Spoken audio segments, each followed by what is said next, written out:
Smith has some room. No, brought down nicely. Ball's down, and that's Urlacher with it. Down to the 50. He's got to beat the quarterback. Hesitates, and he's going to go all the way. This is 365 Sports. Just outside the 35-yard line. Peterson, the freshman, cutting back. He's going to get there. First touchdown of his career, Adrian Peterson. 365 Sports is presented by IdealMRI.com. High-quality MRIs for $497 or less. IdealMRI.com. Your health is important, so is your budget. Marner is back deep again for the Ducks, and this is a beautiful punt. Back to the 15, running backwards, loose, free ball, touchdown, LSU. Matthew picks it up and runs in, and LSU strikes. 365 Sports is also brought to you by Texas Farm Bureau Insurance, protecting Texans since 1952. Favre rolling and throwing under pressure, and it's intercepted. Dion, he may score right away. It is Sanders for the touchdown.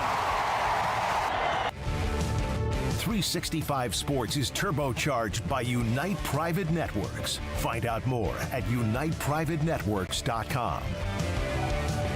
White darts up the middle. Pat White in the open field. Pat White to the house. Now here's David Smoak and Paul Catalina. All right, here we go again on this Tuesday. First day of April. Our last show ever. Today, the Rogue Media Network shutting us down after the new ownership change. They don't like what we do. And so this is it, Paul. It's been fun working for you. Almost 5 years to the day we opened up the show. Dear sweet April the 6th mother of 2020. Of God, I knew it. What did I say on the triple option? What did I say? Straight off the top. Straight off the top. You're going to pull some April Fool's bullcrap. I said this on the triple option. I'm going to say it here. I effing hate April Fool's Day. I hate it. I hate every single thing about it because people do stuff like this. It is. I was only informing our audience that. No. You picked the wrong guy on the wrong day. No, I didn't. I've been working with you. I've been working with you for how long? The wrong guy on the wrong day. I cannot Why is it the wrong day, though? It's April. Like, look.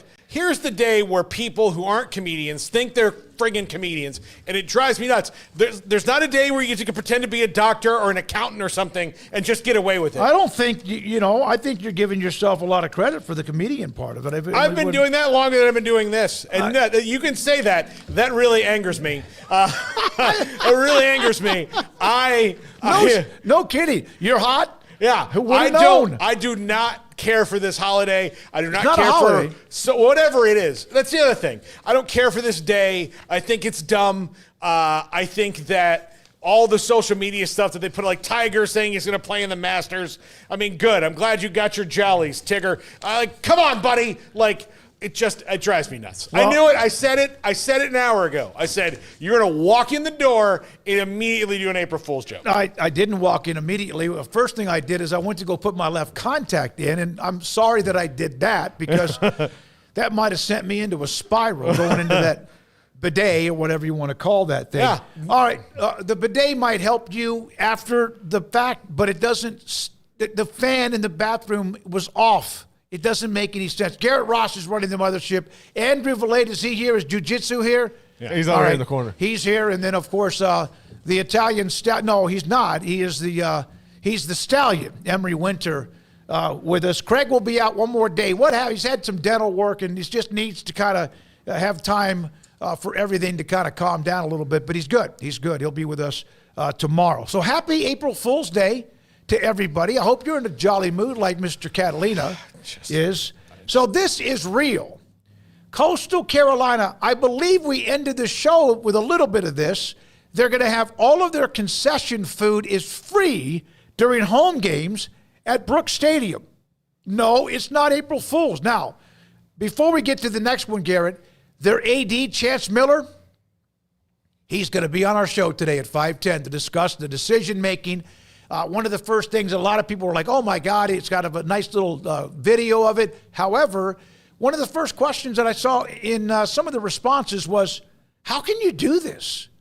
But they are. And so we got him. By the way, we got, was it Patrick Osborne, who was at Oklahoma State, is a media relations with now Coastal Carolina. He reached out after I had sent an email in late last night, because some of us in this show that has been going on nearly 5 years, we actually work at night a little bit because we have no life. And so why not do that? And then this one, Arizona State. I love that. That is a gorgeous color. That's almost like the Redskins, right, Garrett? Washington Commanders. Real close. That's very close to their color scheme. The maroon field that they're going to unveil, never, because this was an April Fool's joke. Yeah, but I love that. I think it would beautiful. I think it would be awesome. They'd have to do it in a domed stadium, though, because they're in one of the hottest 173 degrees. What that is, that's the sunburn look of everybody that walks around if they're not used to the Tempe, Arizona area and the beautiful weather in that part of the country. Yeah, so September would not be kind for the teams on the field. It's already hot enough. You go to they show the temperature of the field like 108 degrees on a cold day, and they have like 130 degrees where like the cleats start to melt. Have you heard about those? The cleats start to melt. Yeah, that's ridiculous. So, yeah. Garrett, will you do me a favor and send me the email that you sent to Galen the second time? And he just asked, he's not sure why it's not working, so I want to make sure that he got it. I'll ask him to check on that. Galen Robinson, he played at Houston, held the record, I think, at one point for the most games ever started, and also wins in a career. Of course, some Houston players now have gone right into that same, I guess you could say, level, stratosphere of success. He'll join us today at 3:40. We'll have that in a minute. And then this story. This was something that was kind of out there late in the week when the Kevin Willard story about was he leaving Maryland for Villanova. Boy, this sure didn't take long. There was smoke about this. Carter Carell's had this one, among others. Buzz Williams headed to Maryland. 6-year contract, according to most of the reports, including numerous of the reports. A&M is in a free fall when it comes to keeping who they thought were the perfect hires. I like Buzz Williams, but I sent this to a couple of friends of mine that are A&M, and they were like, see ya. Yeah, I mean, because it was a disappointing ending to what was a promising year this year. Yeah, I think that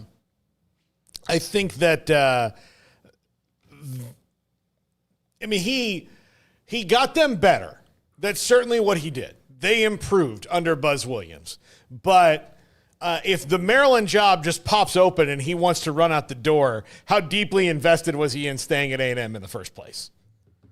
I don't know. Yeah, I mean, so like, I don't know. Yeah. And look, I'm not knocking it. Like, look, you want to go work in Maryland? Go work in Maryland. If you have the ability to go do that and go chase a job, go ahead. Do what you want to do. I do think that, yeah, most of the thing is like, well, it just clearly he kind of wanted the job. And if he came back, if Maryland was like, nah, we don't think so, it would have been different. He's got a little PJ Fleck in him, like kind of being a motivational speaker, rah-rah guy, a little bit, which, to each their own. I'm curious to see who A&M goes and hires and how big a swing they take.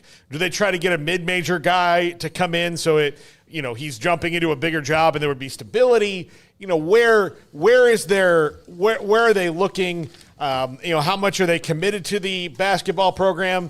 And I would also think that even though they're probably very committed money-wise to the basketball program, when you see them spend the kind of money they did on baseball this year, and you're the basketball coach, you're going to be like, all right, I just see all it takes is Texas, doing something to you for them to like get all fired up. Maybe you just want to bolt and be somewhere else, and that's fine. I'm more curious on what happens with A&M down the line. Well, Buzz Williams off the Maryland 6-year deal. Carter Carell's, we had him on during baseball season. Look at this. If you're an A&M fan, alum, booster, donor, or all of the above, or if you're Trev Alberts, my God.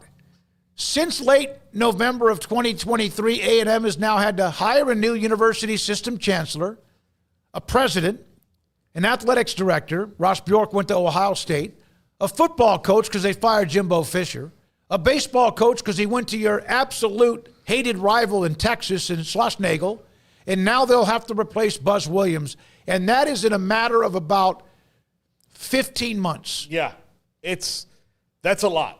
That is a lot. I mean, I know there's some other important roles and jobs on the campus, but you can't have to fight. That's about all. That's kind of the trifecta in athletics. AD, football coach, men's basketball coach. And the chancellor. Well, yeah. The whole university system, which if you're not familiar with how it works in Texas, all the big universities like Texas Tech, Texas, and A&M all have satellite campuses all over the state. Mm-hmm. It used to not be that way. And then, UT Arlington, and then Texas A&M Dallas, and they're all over the place. There's even a Texas A&M in Austin. Now, it's not very big, but they have a branch campus there. They're all over the place. And the president of the chancellor of the system is the whole thing. Corpus Christi, College Station, Commerce, wherever. East Texas, West Texas, North Texas, Panhandle, wherever they are. So that's a huge shift in leadership. Having to pay a football coach $76 million not to be there. Then your athletic director goes to probably one of the only bigger jobs that he could have. Ross Bjork goes to Ohio State. There's maybe, 10, 12 schools that could be a bigger job than A&M as far as money and prestige. And prestige is not the right word, but as far as largesse of the program.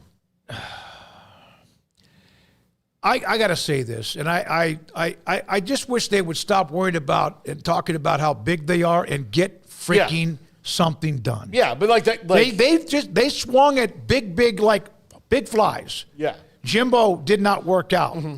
That failed. It did. I mean, it was nice for a while, a year or two maybe, and then Buzz Williams, they had some success, but here now they have to. And we said this yesterday. I don't want to get into this about Texas and A&M. You look south, east, or west of you. Women's basketball in the Final Four. The men, they did not have a great run. Rodney Cherry. How about A&M go get Chris Beard? I've heard a lot of people say that. I mean, it's a good way. He's already playing UT at Ole Miss. He's got a good program, what he's done there. Just a thought. I don't know, but my goodness. I don't think that would – here's the thing. I don't think that would make Texas all that mad.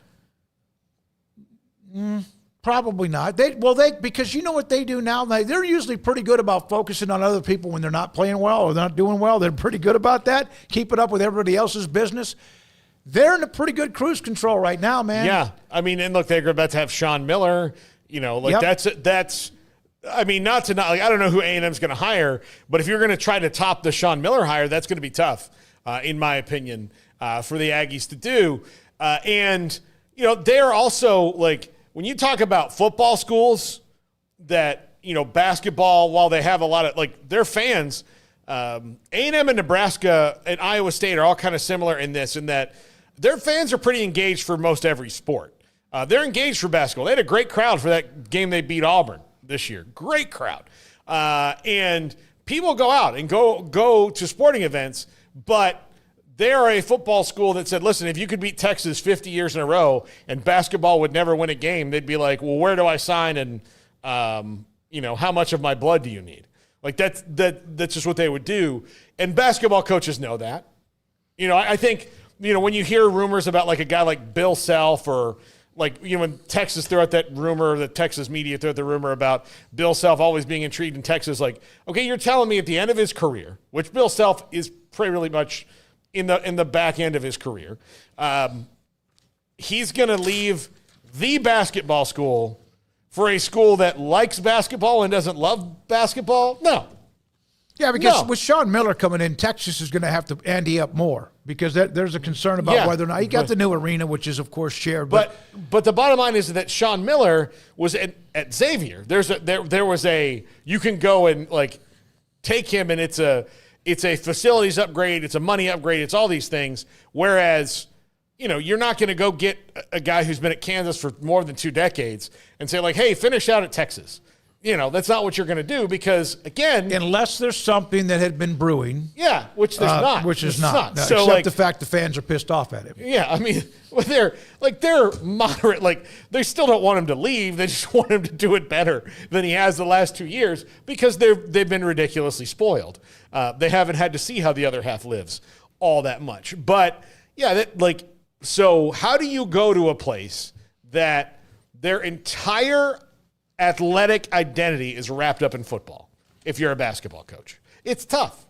And having a guy like Buzz Williams for as long as they did was pretty impressive. But A&M for basketball coaches continues to be just a stop along the path. Yeah, no, they are. With all the job. Yeah, they are. You're right. Now, the Final Four, of course, the semifinals on Saturday down in San Antonio, championship game Monday night. Look at this note about the 4 teams that are left. We know that all of them were number 1 seed. That's not, we knew that. The 4 best teams in the country, 4 of the highest rated teams ever, according to Ken Palm, a combined record among the 4 teams of 135-16 this year, all 4 in the top 10 in offense and defensive efficiency, 3 of them within 1,000 miles of the San Antonio area, which, by the way, you could be in Can you be in Texas and be 1,000 miles away? I think it's like 850. Like from El Paso to East Texas? To Beaumont, the corner of Lubbock, all the way down to Corpus Christi or something. And also, this is something I didn't think much about, but the 4 coaches are in the Final Four. None of them, Goldman's young. Bruce Pearl's been around. He's gotten to a Final Four before, now twice. Kelvin Sampson's been to a Final Four before, but not one. The national title, and Shire won one as a player, but not as a coach because he's very much young in the business. So an absolutely sparkling Final Four group. Let's see here.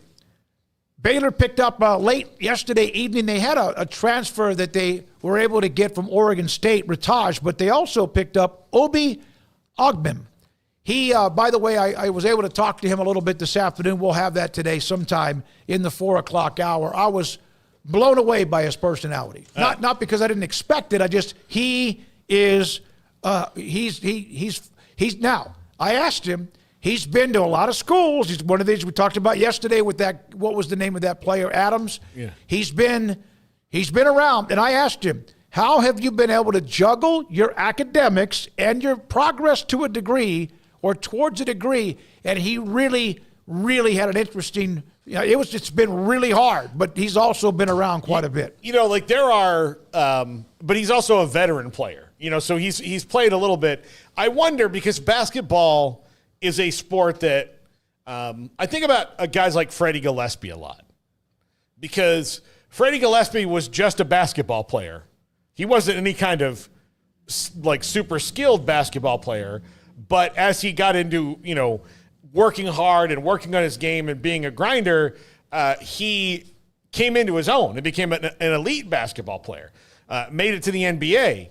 And you can take these if you're working really hard at all these places, you can go from a guy who's just an athlete that bounces a ball into a really effective, good player, which this is an 18, 19-point-a-game scorer who averages 45% from beyond the arc. This is something that teams need. Baylor needs it to replace some guys that they're losing. This is a good skill pickup for them. So in basketball, if you are one of the guys like a Freddie Gillespie who was not recruited at all, was at a small place, and you move up and you start getting better and better, and you've got to cash in while you can, I understand that. Those are the ones like Obi here clearly is probably that guy, as opposed to a guy like the one we talked about that is at Arizona State now, that's barely been in a school very long. He's got you look at his journey, but I asked him about it too. Yeah, and so but that's another thing, because if you're going to get better and then all of a sudden all these people want to pay you money,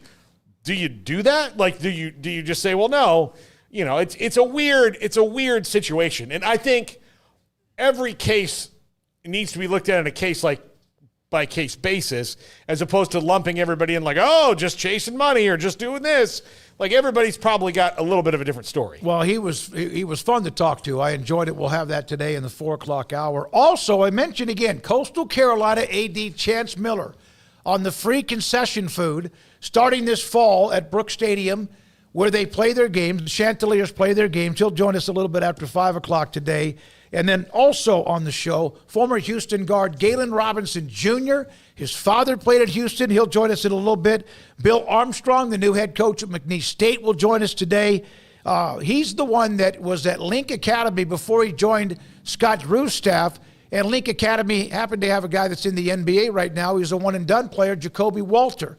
And he now takes Will Wade's place. He was on the Will Wade staff at LSU before he ended up going to Link Academy. Also, John McClain, Hall of Fame columnist, and Paul Catalina and his top 5. James Franklin was being interviewed. I think Andy Staples with On 3 interviewed James Franklin, who said this: I'm in a situation now where, for really the first time here at Penn State, we have the alignment that I've been pounding the table for 12 years. They did turn the corner last year. Mm-hmm. They do have a lot back this year, but he was talking about that. We've discussed the spine, president, AD, football coach. He might be talking about different parts of the alignment, but he did say that. And if that's the case, he's in a pretty good place, and maybe they are too. Yeah, well, I hope so for their sake. I mean, you got to start, which they did. They won in the playoff. They won a playoff game. They didn't win the next playoff game. They've got to start, especially in the regular season, beating those teams. Like, he's got to get over the hump so he goes from being a good coach to a great coach. I think that they took an important step by getting to the playoff. Mm-hmm. And then again, as you said, they won the first game. They beat SMU, but you know, maybe SMU and Boise State. So they won 2 playoff games. No, that's right. And they lost to Notre Dame. Yeah, that's true. But yeah, they've got to get to that point where they start, like, and it's hard. Like, it's going to be hard to win 4 games in a row for anybody. But they also, like, those playoff games, you know, they did get, you know, they got SMU at home, which, you know, I personally, like, think they got the better end of the stick because they're in the Big Ten. But I do think that, like, resume-wise, of what they did and what SMU did on the year, to me, was pretty similar in the kind of wins that they had. Like, SMU beat BYU, you know, like, they had that. Penn State didn't have that, like, huge signature win over a 5-diamond Big Ten team. They got that high seed because they were in the Big Ten and not because they were necessarily more deserving than SMU to get that home game. Ohio State won 4 playoff games. Yeah, it's hard to do. I know. It's hard to do. And they beat some names in Tennessee, Oregon, Texas, and Notre Dame. It appears that the historical trend is when you've given up on Ohio State, they will win the national championship. So, yeah, like in 14. If their team, like, yeah, well, there's no way they can win with a third-string quarterback. Mm-hmm. Oh, okay, they do it. Oh, look, they just lost to the crappiest Michigan team in 8 years. Oh, no. That was just they're going to go to Tennessee. They have now twice, when people question whether they should have been involved in the playoff, have now won national championships in those years. Not a majority, but a larger minority than they would have liked to admit of their fans were. I really do hope we go to Tennessee and get our ass handed to us so we can get rid of Ryan Day. There was a huge sentiment among the fan base that more than it should have been because of how his record is. And I don't think that exists in Happy Valley for James Franklin because he just wins almost all the games except when it comes to playing Ohio State, Oregon, like those teams. Notre Dame this year, they do not do it. They're like 3-41 in his career or something like that against those type of teams. That is out of whack. That he needs to start. Okay, I need you to look up that number because that seems to be maybe 20 more losses than. But you're right. He's not been able to beat the top, but they're always there knocking on the door. I thought this was interesting. You know, with the House settlement, which is on Monday, of next week, which there will be people there that will also be there against it. So who knows what's going to happen or how long it takes even after I'm sorry. that. He's 4-19. That's a huge difference. That's a huge difference. In It is. 3-41. Yeah, it's a huge difference. It's a huge difference. But 4-19 is 4-19 against top 10 teams. Yeah, he could sue you for defamation right now. Yeah. So, but no. Greg Byrne, AD at and Alabama. 1-14 against top 5 teams. Yeah, but I remember now we had a stat that we showed against what most people's records are against top 5 teams. And it's not good. There's very few that have had any kind of semblance of 500 or better record. But he needs to be a lot closer. No, he needs to be like, he needs to be a lot closer. Like 4-12 would be better.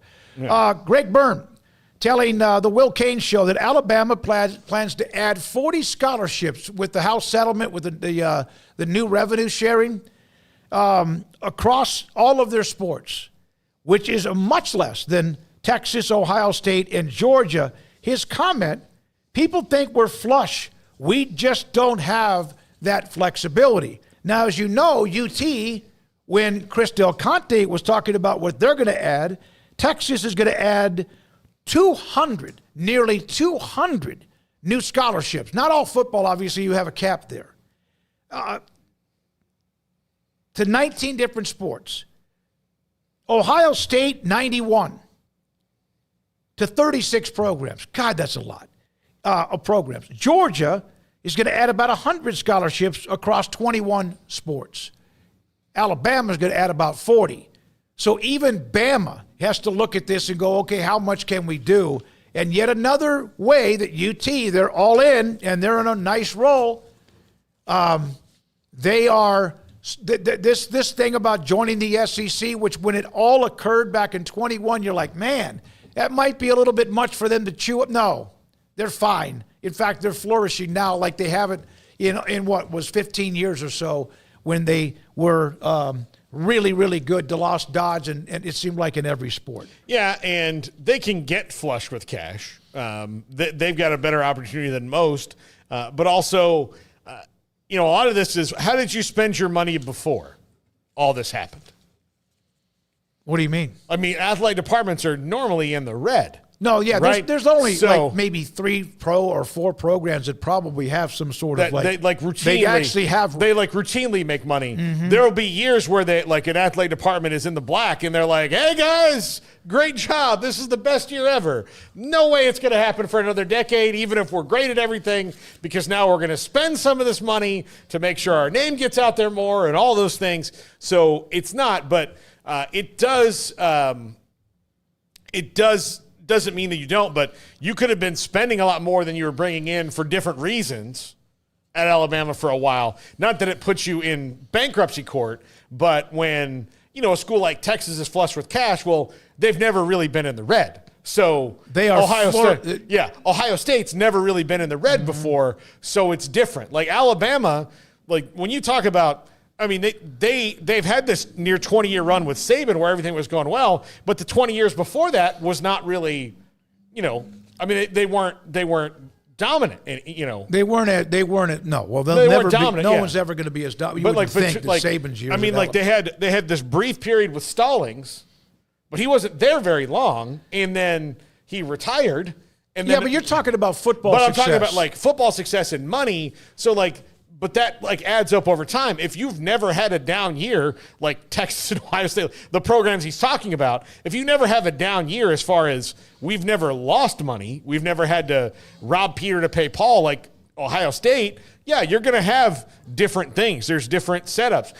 It's a state school in Alabama compared to a state school in Ohio or Texas who might, allocate money a little bit better. You're very dependent on a state government that, may or may not be good at governing that state, for decades at a time. It's all cyclical. Ohio State, was back in May of... Like LSU is an example of this. They're never going to have money. They're run by the state of Louisiana. So this was in May of 2024. At Ohio State, they made $26 million based on the overall revenue and how much they had when it came to expenses. Texas, that same time period, made about $15 million. Revenue and expenses. Alabama, they were up $15 million. Michigan, up about $17 million. Georgia was up $34 million. I'm going to go down the list until you get then you start having some deficits.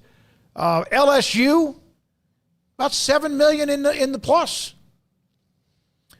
A&M, $16 million in the plus as far as revenue.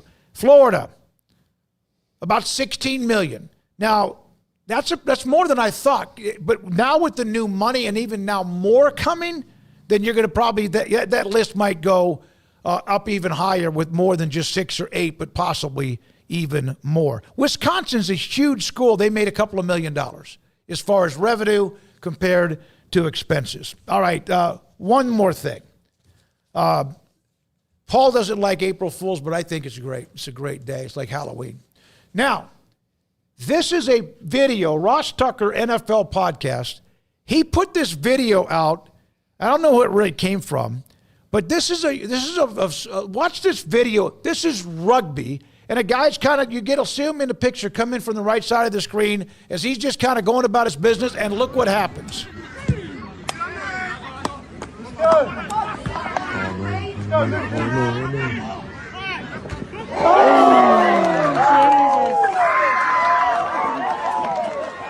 He's dead, right? He's dead.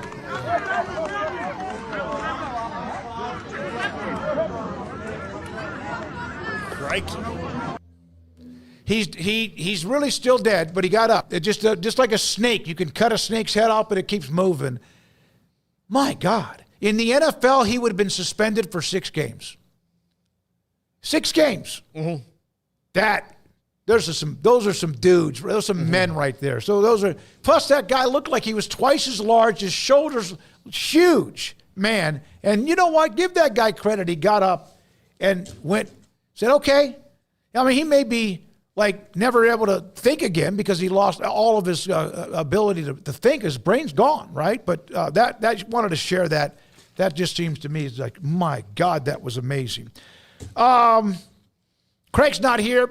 We won't have Off the Radar till Thursday. When he gets back tomorrow, we'll start back up on the ACC. I think SMU is our next schedule for us to break down. Now, Galen Robinson around the corner, former Houston guard. Also, Bill Armstrong, who's the new head coach at McNeese State. Chance Miller from Coastal Carolina on the free concessions. Paul, how are they doing this? How do you think they're doing? You could get 50 hot dogs if you want. At no cost. Well, I think they'll probably limit per. Not what the video said. Okay. All right. Well, one, I'm sure that they have a donor and a sponsor doing this. I would think they'd probably have one. Yeah. I wonder, how many schools might try to get Coca-Cola just to sponsor, okay, hey, can you sponsor this? And we're going to give free Coca-Cola products at every game. And they'll be like, well, that's an interesting way to do it. Everybody's going to get free Coke if they go. I don't know. That to me would be. But this how. I believe I saw whether it's bottled water or bottled drink, hot dogs. I think even nachos. God knows what else. Popcorn, probably. Absolutely. Yeah. So Chance Miller, the AD. Yeah. So today at 5:10. Yeah, because you got to. I mean, these are places where teams turn profits. Now, I'm guessing that they don't sell beer at Coastal Carolina, do they? Well, if they do, that's where you make. That's where you make the money. That's where you make the money. That's also what's going to cause your problem. I have 47 hot dogs. 47. Well, how many of you are you? Doesn't matter. And all beers to match. What do college kids love to do besides sleep? Eat and drink. Eat and drink, right? Yeah. So they're going to go to those who might not go to the games. Coastal Carolina at Brooks Stadium will have students who now. And by the way, because you can have unlimited, from what I could see in that video, the promo. Why would you leave? Just sit there, hang around the concessions. Oh, by the way, the Chants just scored. I can just tell you that I know if it were me, and that was when I was in college, I would stay until they stopped serving, and we'd be like, that's what cargo pants are for? They're going to come back? You're going to see a lot of kids in cargo shorts just loading up with his hot dogs and burgers and they're going to walk chips up, and whatever they can fit in those cargo shorts and be like, all right, dinner's on me, guys. Yep, absolutely. By the way, Andrew Valade has put us up on our Twitter account where you can watch us live at 365 Sports YT. And also, Paul, we're on Instagram and TikTok. We're not live on TikTok. Why we gotta not? get to 1,000 followers, and we have 30. Oh, we got a long way to go. So we got a long. I mean, like it depends. Like it's not as far as we'd have to go if we needed 10,000. But Emery, send out some of those really bad, like bachelorette parties or bachelor parties you've been to, and let's get our TikTok going up. Emery, are you on TikTok? Emery's not on TikTok. I think I have an account, and I don't even know why. Emery's the coolest guy I know currently, and if he's not on TikTok, I'm wondering, like, is the fad over? Yeah. Like the minute that soccer moms get on it, it kind of dies, right? I thought TikTok was for kids or Matt Rule doing stupid dances for Nebraska. Did you see look, that? TikTok is God. a big deal. Yeah. What's happened to him? He's lost his mind. He's trying to get you some talent in there. It's worse than Brian Kelly. That is worse than Brian Kelly. Do not take it that far. No. Yeah. Guess what? That quarterback is where he is now. Not at LSU. Nope. That's right. Yep, he went to Ole Miss. That's true. Now he might have gotten Jaden Daniels out of the thing. I think that was after. But like Jaden Daniels and the Nuss, and you're like, well, I'm not gonna. Bobby, former Arizona State quarterback Jaden Daniels. Yes. Bobby B. Cargo shorts are for flasks. Am I right? Yeah. Well, I mean, like that's. I thought that's what boots were for. Wearing boots. Well, I mean, like cowboy boots into a game. Cowboy boots into a game. Like if in you're South one of Carolina. those checking, you're gonna go reach down in someone's boot and stinky boot, been walking around probably all throughout the afternoon. Yeah. You know what? I had a buddy one time that did this, and he did it for like 3 consecutive weeks until he got too drunk. He would take like a Ziploc bag and fill it with like vodka, and then like put it in his shorts, like hang it in there. So, like, when they look, because they make you, like, raise your arms and stuff and make sure you're not, especially in the student entrance. And then one day, he'd gotten too just blasted at the tailgate party and just walked in and, like, sat down, and it just exploded. Oh, my God. And, we had to send him away. We're like, we can't. You smell like gasoline, buddy. You got to go. You got to go. Katie Rader. Now, we'll need Andrew to help us with this one. Katie Rader, is it true or is it always just out there that TikTok scans your phone and sends it to a foreign country? That sounds like some made-up crap. Well, look, TikTok is owned or whatever happened before. Like, there was a deal made to keep it open. Remember, it was shut down for about 40 hours in America, and then this whatever happened. But it is from China. So, who knows? Who knows? Katie Rader, thank you very much for that. Conundrum, what did he say? No, this is from Stormy Cyclone. Smoak must be in a good mood. He's talking about Nebraska. No, I was talking about how bad Matt Rule was in that TikTok video with the Katie Rader, pretty good-looking volleyball Katie Rader player. knows his, he knows his tech stuff. I mean, he really does. We've talked about it a lot. He sent me. So, it's the one. He's a data engineer. It's the one we were on the last because I personally, I'm not on it. It's not for me. And I'm just like, Well, I think you need to get on it so we have more. If I'm going to get my info stolen, I want it to be stolen by American companies. Okay, there you go. All right, when we come back, Galen Robinson Jr. played at Houston. The Cougars in the Final Four.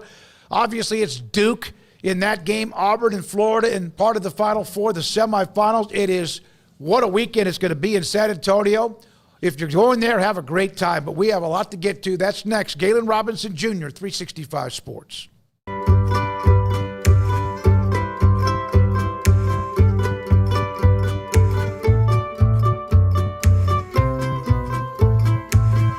It's pleasant. It's different than any other dentist office. I really feel like they care. And it's not that you're here for 2 hours waiting on someone to take care of you. It's quick and easy, and I bring my kids, and my kids love being here too. They really love the treasure box. Staff is really nice and accommodating, real friendly. You feel more like home. It's not sterile looking. Everybody has their own personalized rooms with decorations and decor, and they'll even have a blanket for you when it's cold. I've recommended people to actually come here, and they are patients now. I really love it here. It feels like family.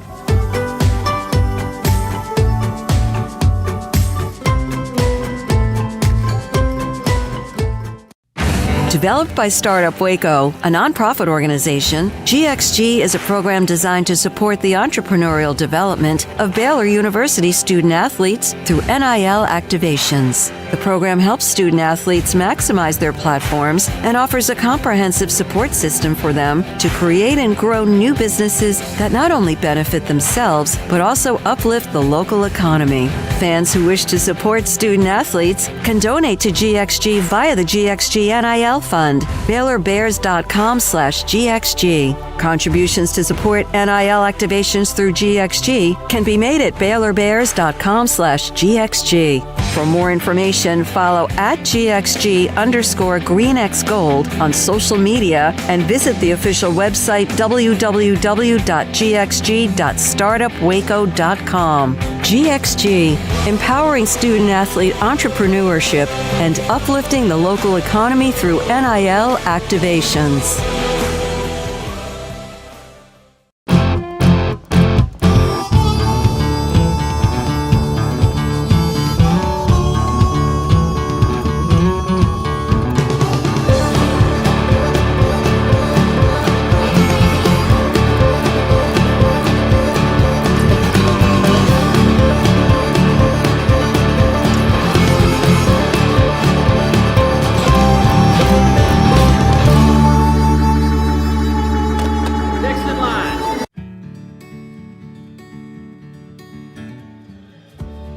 Whatever it is you wrangle, whatever seeds you sow, no matter what you nurture or what you choose to grow, at Texas Farm Bureau Insurance, we're proud to protect all Texans. I'll never get used to this. I'll never get used to this. This is how I wanna live. Forever, everything I like. I'll never get used to this. I'll never get used to this.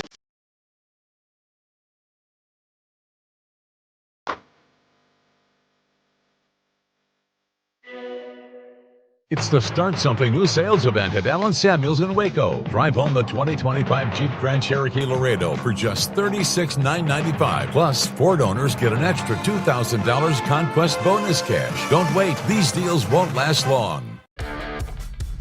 This is 365 Sports. The 3 o'clock hour is sponsored by Waco Custom Marketplace. Meats, sweets, Texas treats, and a cut above the rest. 425 Lake Air Drive, Waco.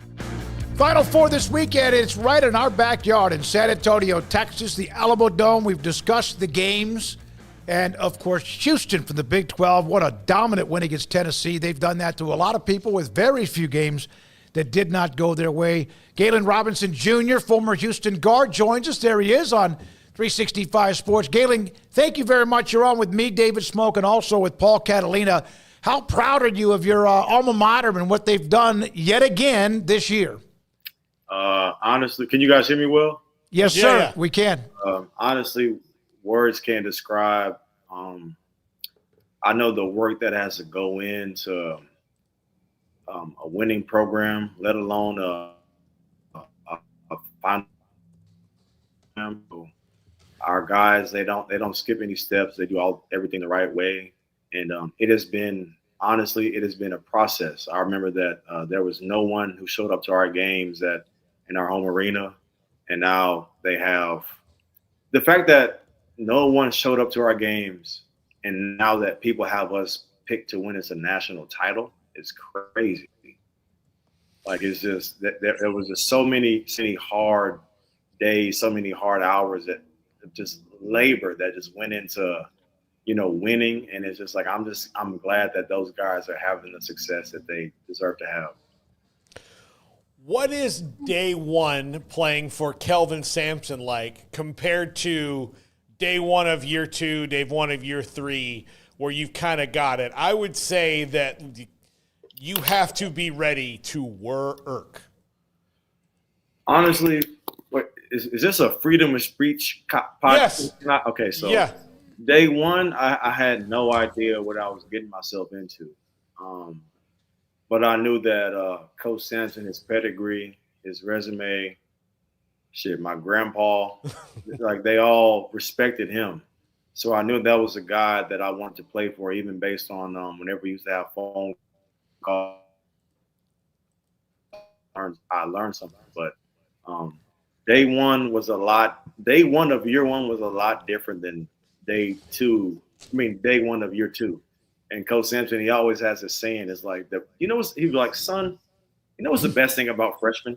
They become sophomores. And it's like, until you live it, you don't understand it. But it's like, whenever I became a sophomore, it dawned on me. And it's just like, whenever you're a freshman, you're just so oblivious to everything. You don't know if you're on foot or horseback.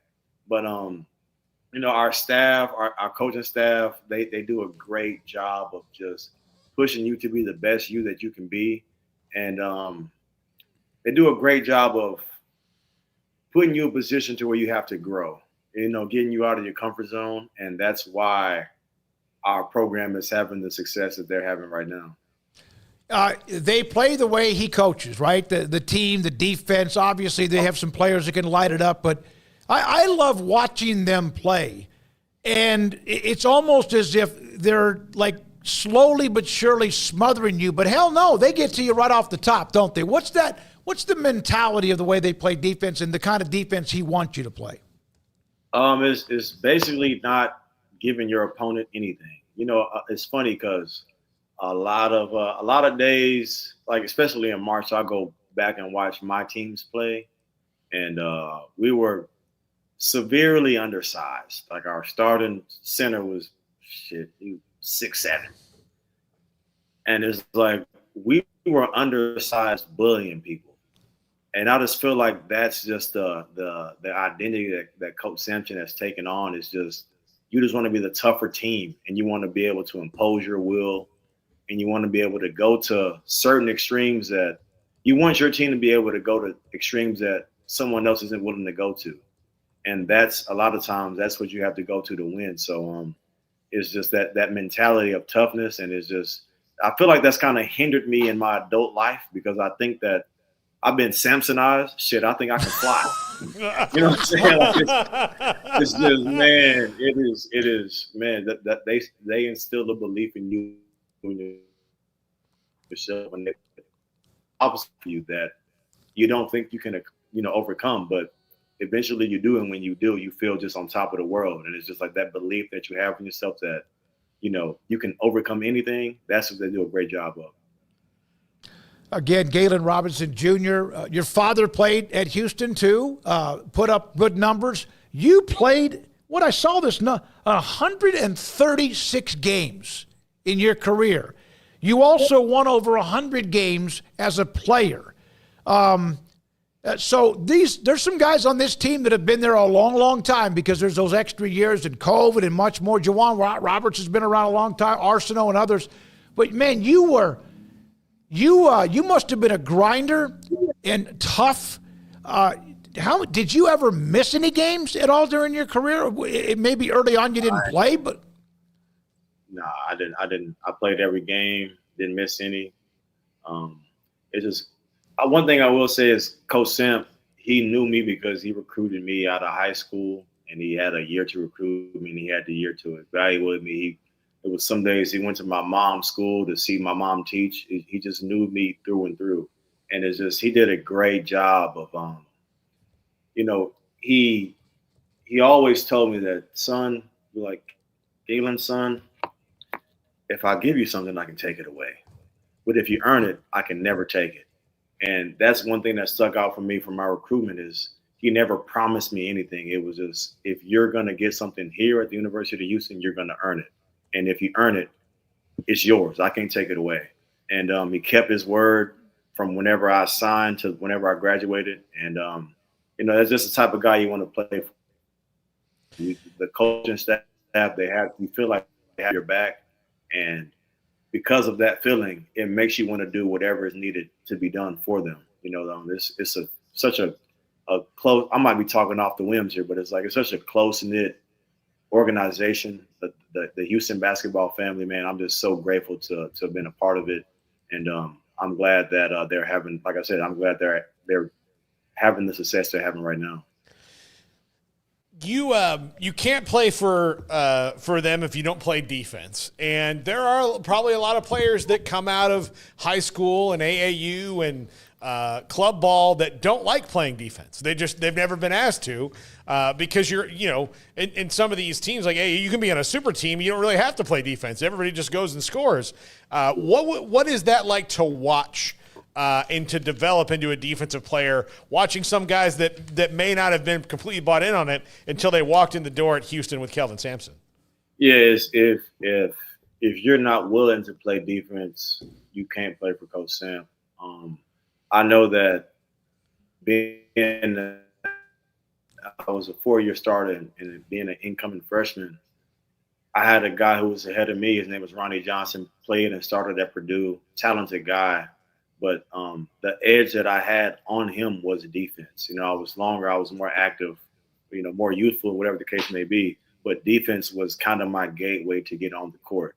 And understanding Coach Sampson's vision and the type of team that he wanted to have, and as well as the type of player that he wanted me to be, it was easy for me to give my all because I just wanted to play. And I'll never forget, we were in Vegas for a tournament. We were playing Wyoming. Shit. We were playing Wyoming, and they had this kid named his name was Josh Adams. And he was like, this is how crazy it was. He called me into his hotel suite in Vegas. And I was like, damn, am I in trouble? I'm like, shit, what's going on? So I walk in, and he like, Galen, son, you're starting tonight. I want you to know one thing.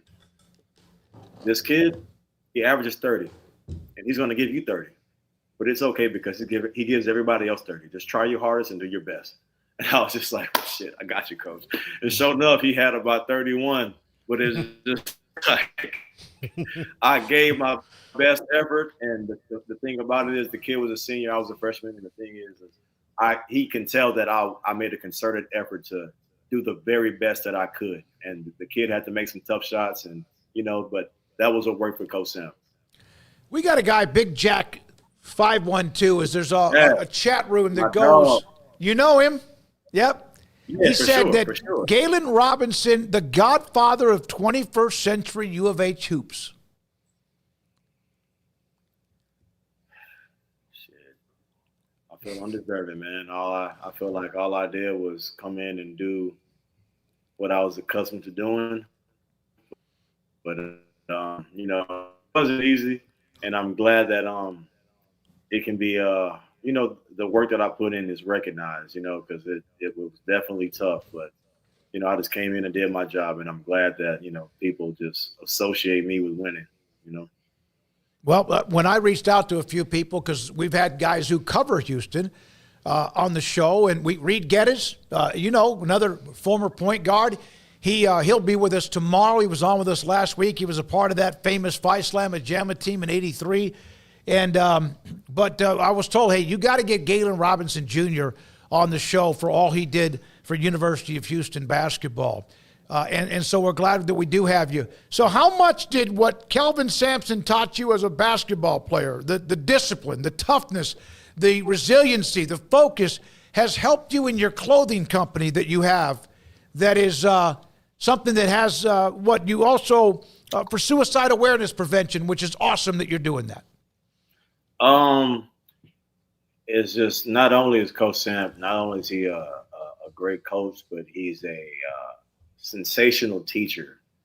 And it's just the lessons that he teaches you through the game of basketball. They go along with the lessons of life. And the stuff, the toughness that he instills with you is just like nothing worth having is ever going to be easy. There's always going to be adversity, and adversity, if it's not here, then it's on its way. So just being resilient, weathering the ups and downs, and never getting too high and too low, and just believing in yourself. Because I think Kobe Bryant, he said he had a famous quote, and it's like, the storm isn't going to last forever, and Coach Sam, he does a great job of Coach Kelvin as well, just breathing life into the guys, making them that believe they can conquer anything, you know. And it's just like Coach Sampson, he was such an invaluable father figure for me, like, because he made me believe that I can achieve. He made me like I can achieve shit that is probably foolish, but that's just what, whenever you're Samsonized, which is what I am, you just carry that mindset with you in everything. It's like the team that I'm on now, this is my 6th year being professional, and it's just like my coaches, they always talk about my mindset and my mentality on the defensive end of the court, and it's just like, brother, this is Kelvin. This is Kelvin. The key, like, Galen, I think the key to being like a hard-ass coach is you can't just be a hard-ass for the sake of being a hard-ass. Like, you have to have this level of compassion. You have to be – I think that's why Nick Saban was so good at what he did is, yeah, he was a hard-ass for sure, but everybody bought in and everybody knew that he had their back and he trusted them. Mm-hmm. And Kelvin Sampson, to me, has that same kind of demeanor of like, yeah, I'm going to – wring every last drop of effort I can get out of you. But I'm going to let you know that I appreciate it and that, you know, it's not, you don't just owe it to me because you're here. Like, we're all in this together. Yeah. And I feel like that's the greatest ability a coach can have is relatability. And I'll never forget, I was leaving my on-campus home, and I was driving to the gym, and I got pulled over by the campus cops or whatever. Why, I don't know, but I remember I was so scared. The first person I called was Coach Sam, and he was on the phone with me throughout the whole situation. I don't even know if he remembers that, but it's just like, you know, whenever they make their players feel loved and cared about. And so you love and care about them, and there's a level of trust that's developed because of the family type atmosphere from like the athletic trainer, which is John Houston. John Houston, he was my dad's trainer. So it's just like you take Galen Senior's ankles and now you tape mine. Like, you know, it was just crazy. So from the trainer to our head strength coach to everybody, it's really such a family environment, and it's I feel like that's the best way to get the most out of your guys whenever they're comfortable and they feel like they're in a space where they can thrive. Big Jack 512 said, great to see you, and appreciated the shout out from you as well. It's been fun to get to know you. You and I went back and forth last week. I think you were traveling. And are you going to be in San Antonio? Are you going to be at the Alamo Dome and hopefully the semifinals and championship? Me? Yeah. Come on, brother. Is the sky blue? Of course. Yeah. I mean, I don't know. I'm there, man. I just wanted to make sure I don't take anything for granted. By the way, Kyle Visser, thank you for the Galen interview on the chat room. We appreciate that. And let's see what else. Alan, Galen, Ryan, and Brad. What does that mean? What? Galen, Ryan, and Brad? Yeah. Those are my guys. Go Cougs. That's Elaine Train who put that. Yeah, so a lot of people love this segment with you, and we have as well. Really good to know you. I mean, it didn't work out last week. I'm glad it didn't because it allowed us to be on today and this week with your Cougars, and you're right there in the middle of it. That's your family in the Final Four. So what are your thoughts finally before we let you go about Duke and what they bring to the table, because they're also really good? Honestly, I respect Duke as a program, but I just have so much belief in our guys. So whatever is needed to be done, I feel like they'll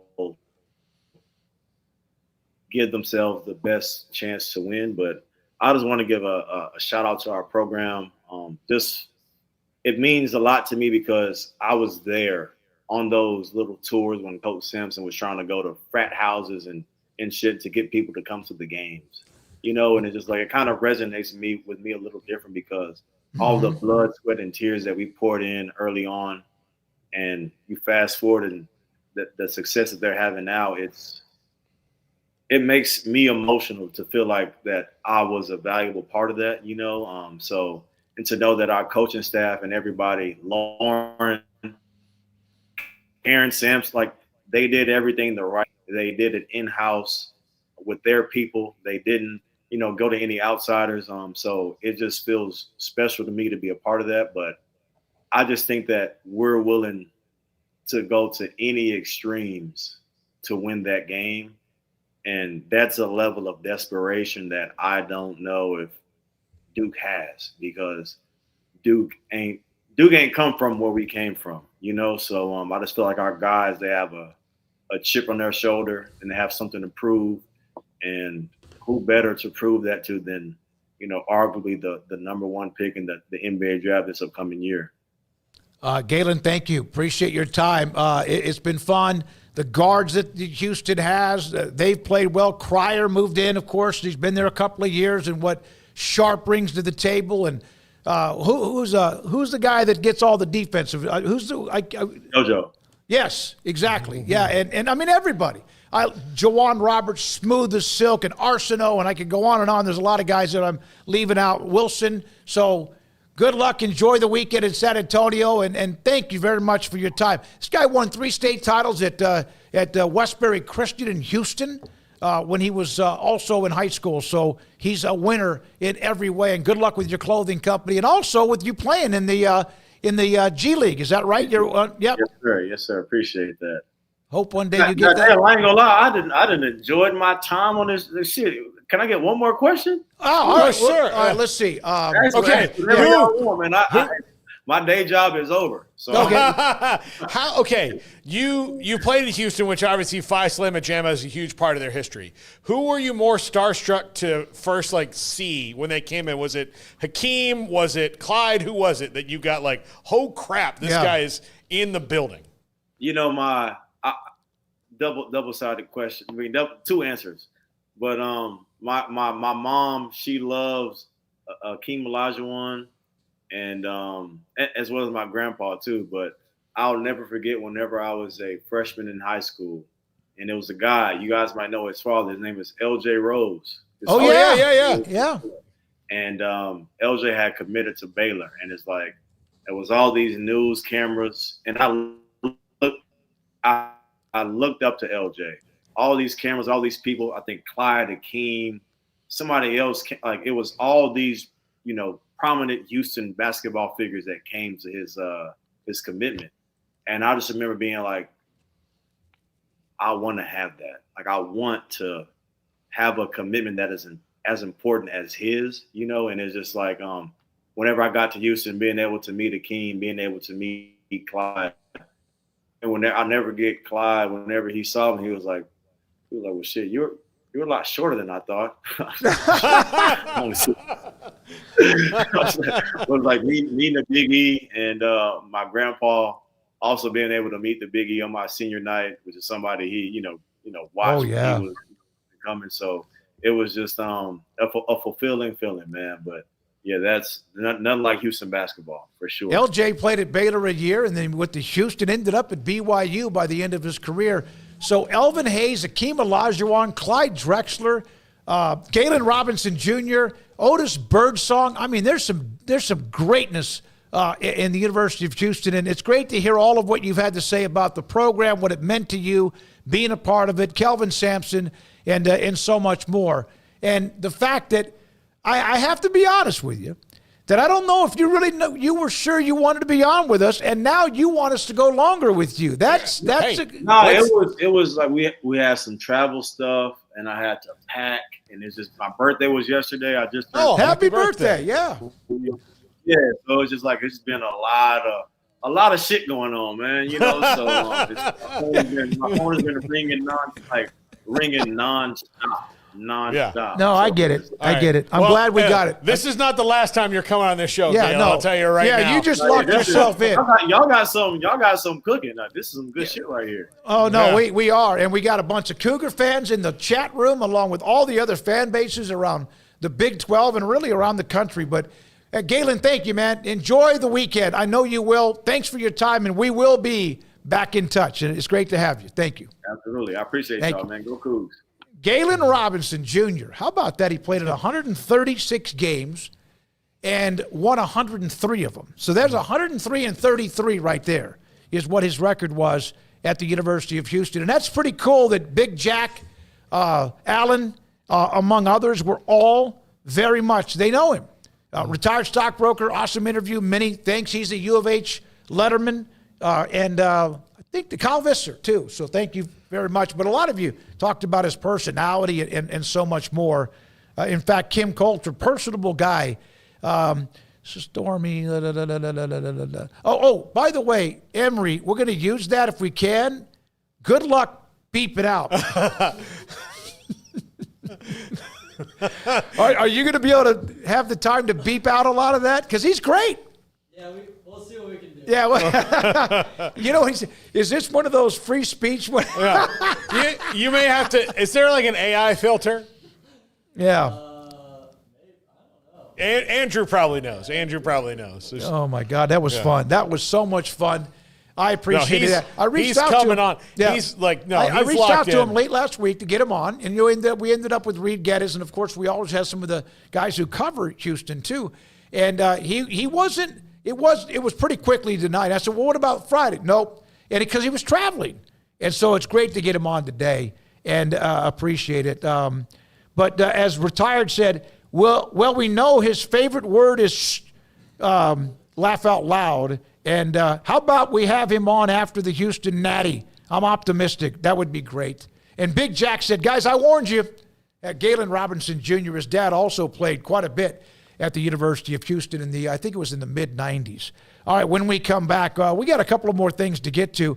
At 4:25 or so, Bill Armstrong, who's the new head coach at McNeese State, he was on the Will Wade staff at LSU. He was part of that net where he got fired when there was that, whatever, there was an Adidas or whatever it was. Mm-hmm. He was completely cleared. And in fact, a pretty neat note about him, when they went to look at Bill Armstrong, when he was fired, Will Wade, of course, was it the wiretap? Was that what that was with him too? And who's now the head coach at North Carolina State after what he did at McNeese State. Bill Armstrong, he'll join us in about 15 minutes.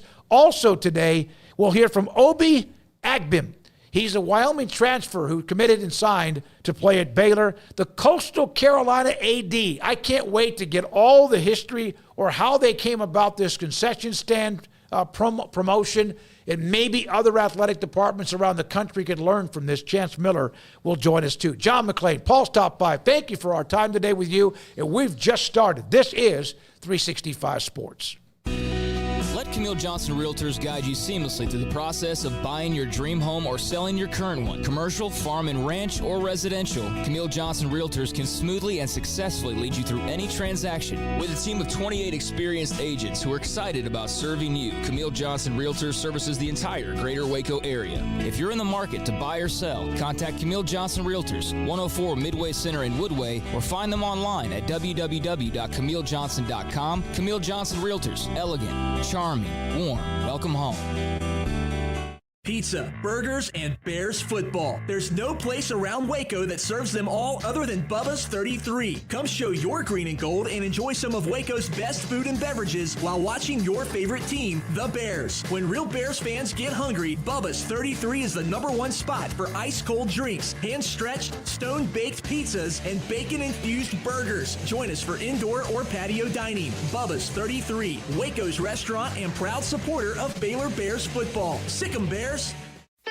Don's Humidor, your home with a 48-foot walk-in humidor with the elite cigar brands from around the world, including the #1 cigar of the year, Aging Room Cuatro Nicaragua. Plus, they have the great brands like Macanudo and Artur Fuente, Rocky Patel, Aston, and so much more. CBD, great for sore muscles, aches and pains, sleep, Vita Dreams, and anxiety, mild depression, general health and wellness. Their staff very knowledgeable on the subject. Don's Humidor in the Townwest Shopping Center off Valley Mills in Waco. Ready to take your business to the next level? Carrion Solutions has got you covered. We deliver world-class IT consulting, including Quest On Demand and Migration Manager, M365 and Exchange migrations, Active Directory assessments, security hardening, and Windows Server upgrades. Our experts specialize in consulting, monitoring, support, and managed IT services. We promise vision, professionalism, and unbeatable value. Satisfaction guaranteed. If you're not happy, we make it right. Remember the name Carrion Solutions. For more info, email sales@carrionsolutions.com or visit carrionsolutions.com. That's CARRION solutions.com. Carrion Solutions IT success guaranteed. At Ideal MRI, we feel blessed to be part of the Waco community. We're a small family business here in Central Texas. At times like this, the cost of healthcare has never been more important. And unfortunately, significant illnesses and injuries still occur. And that's why Ideal MRI is open and here to serve you through this difficult time. So if you need an MRI, ask your doctor about Ideal MRI. You can schedule online in minutes at idealmri.com or call 833-IDEAL-MRI.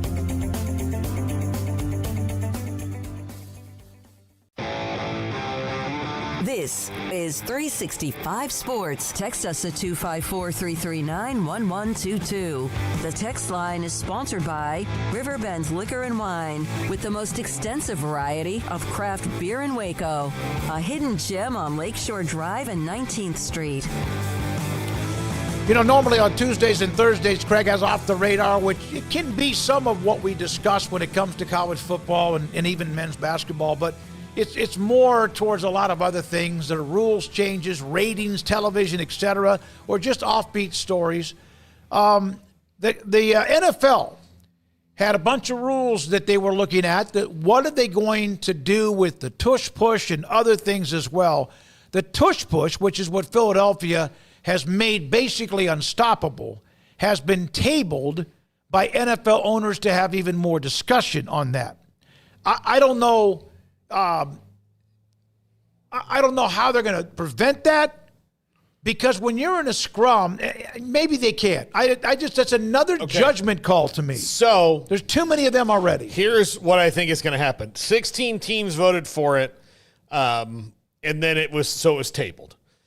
And I saw Joe Shea. 16 voted. That's half the league. Yeah, 16 teams voted to ban it. Okay. And then all of them lost to Philadelphia in the last couple of years. Yeah. So what I think is going to happen, and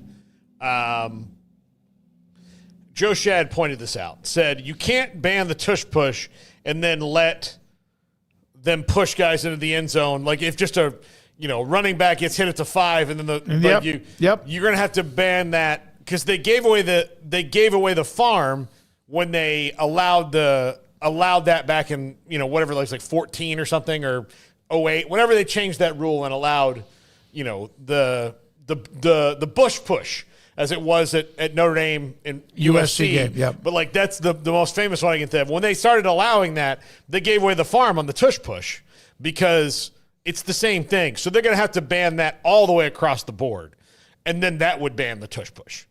But ban the tush push play for that play's sake, when only one team can do it, is a rule that's made against one team, and that's dumb. Well, Buffalo used it quite a bit too. Yeah. In fact, here's the note. The Bills were the only other team that used it regularly last year, and they combined with the Eagles called 65 of the 101 total tush-push runs in 2024. Yeah. So, you're making a rule against two teams, really, right? And the two best powerful running quarterbacks in the league, as where Lamar Jackson's the best running quarterback in the league, but it's not about power. He's a gazelle, and Jalen Hurts is a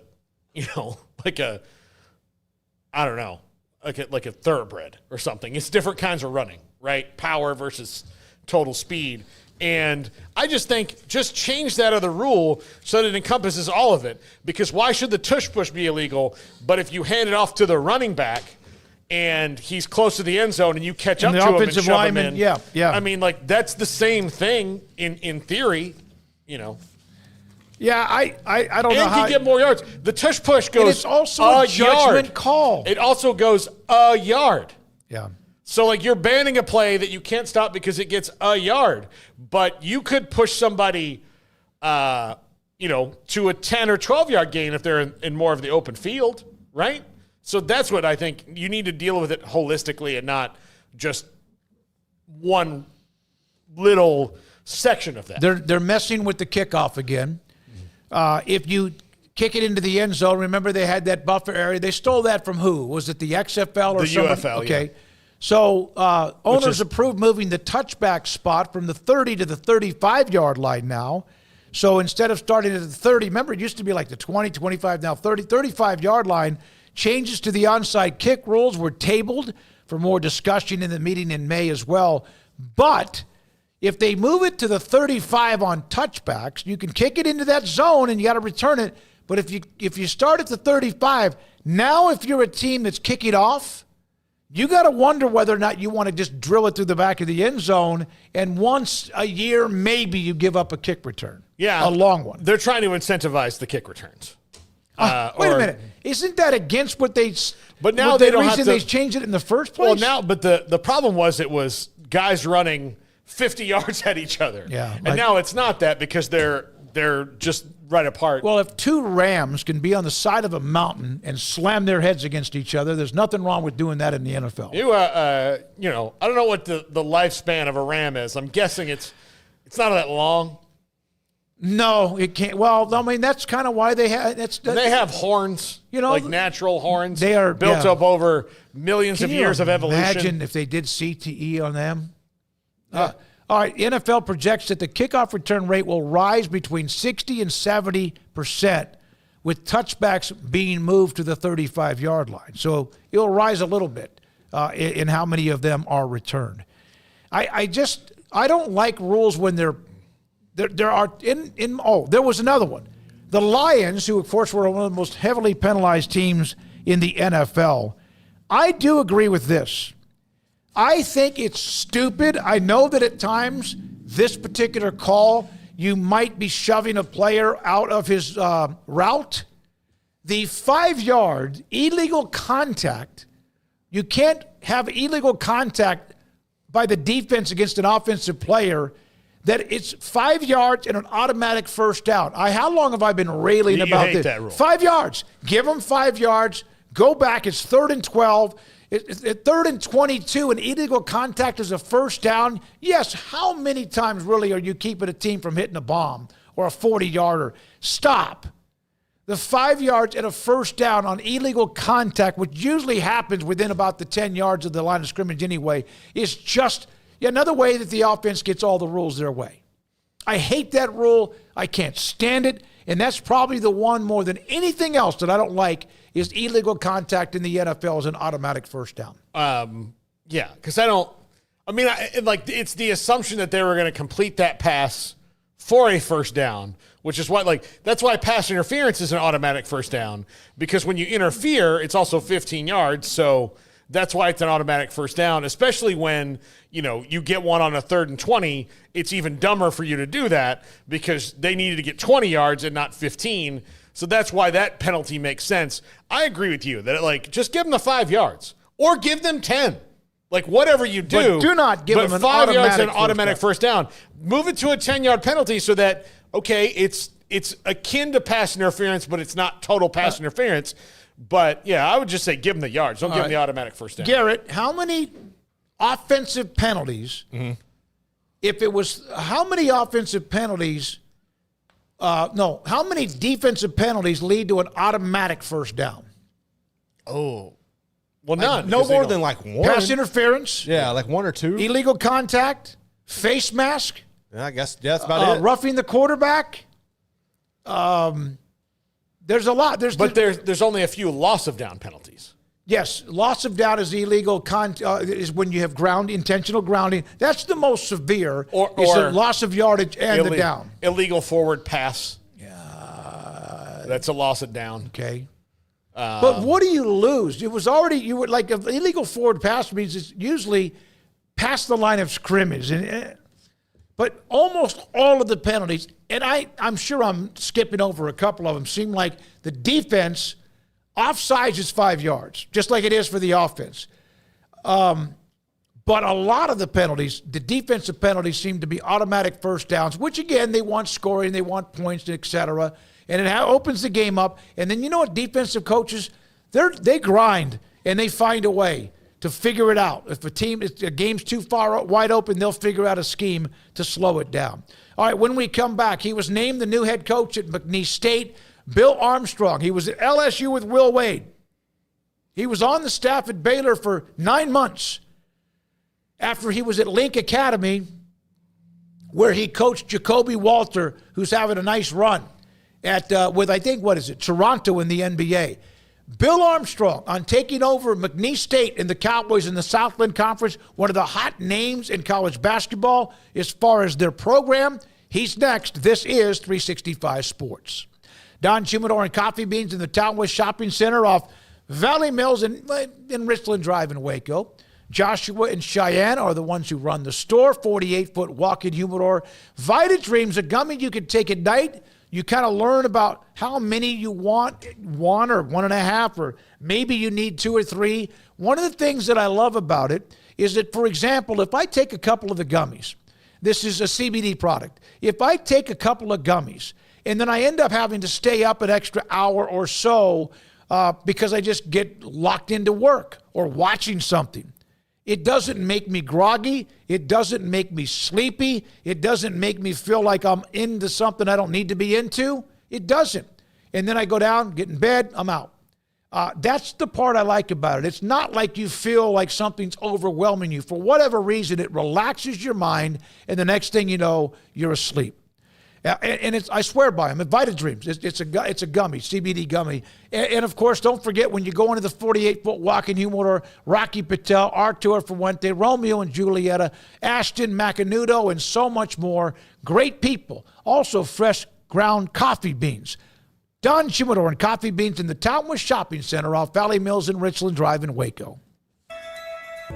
Samuels House of Travel is a full-service travel agency with highly experienced travel consultants plus support staff with over a combined 150 years in the travel business. They are ready to take care of any travel situation for you, your family, and your business, and with the kind of knowledge to complete a seamless itinerary trip start to finish. They will search for the best deal to accommodate your budget from air to cars, ship to shore, hotel, and even meeting space. Name a destination and they've been there. They know the places to go, and international and missionary travel is one of their unique specialties. Alan Samuels House of Travel, celebrating 50 years in business. Call Connie, Sherry, Linda, or Bambi at 254-776-2560 or find them on Facebook or at houseoftravelwaco.com.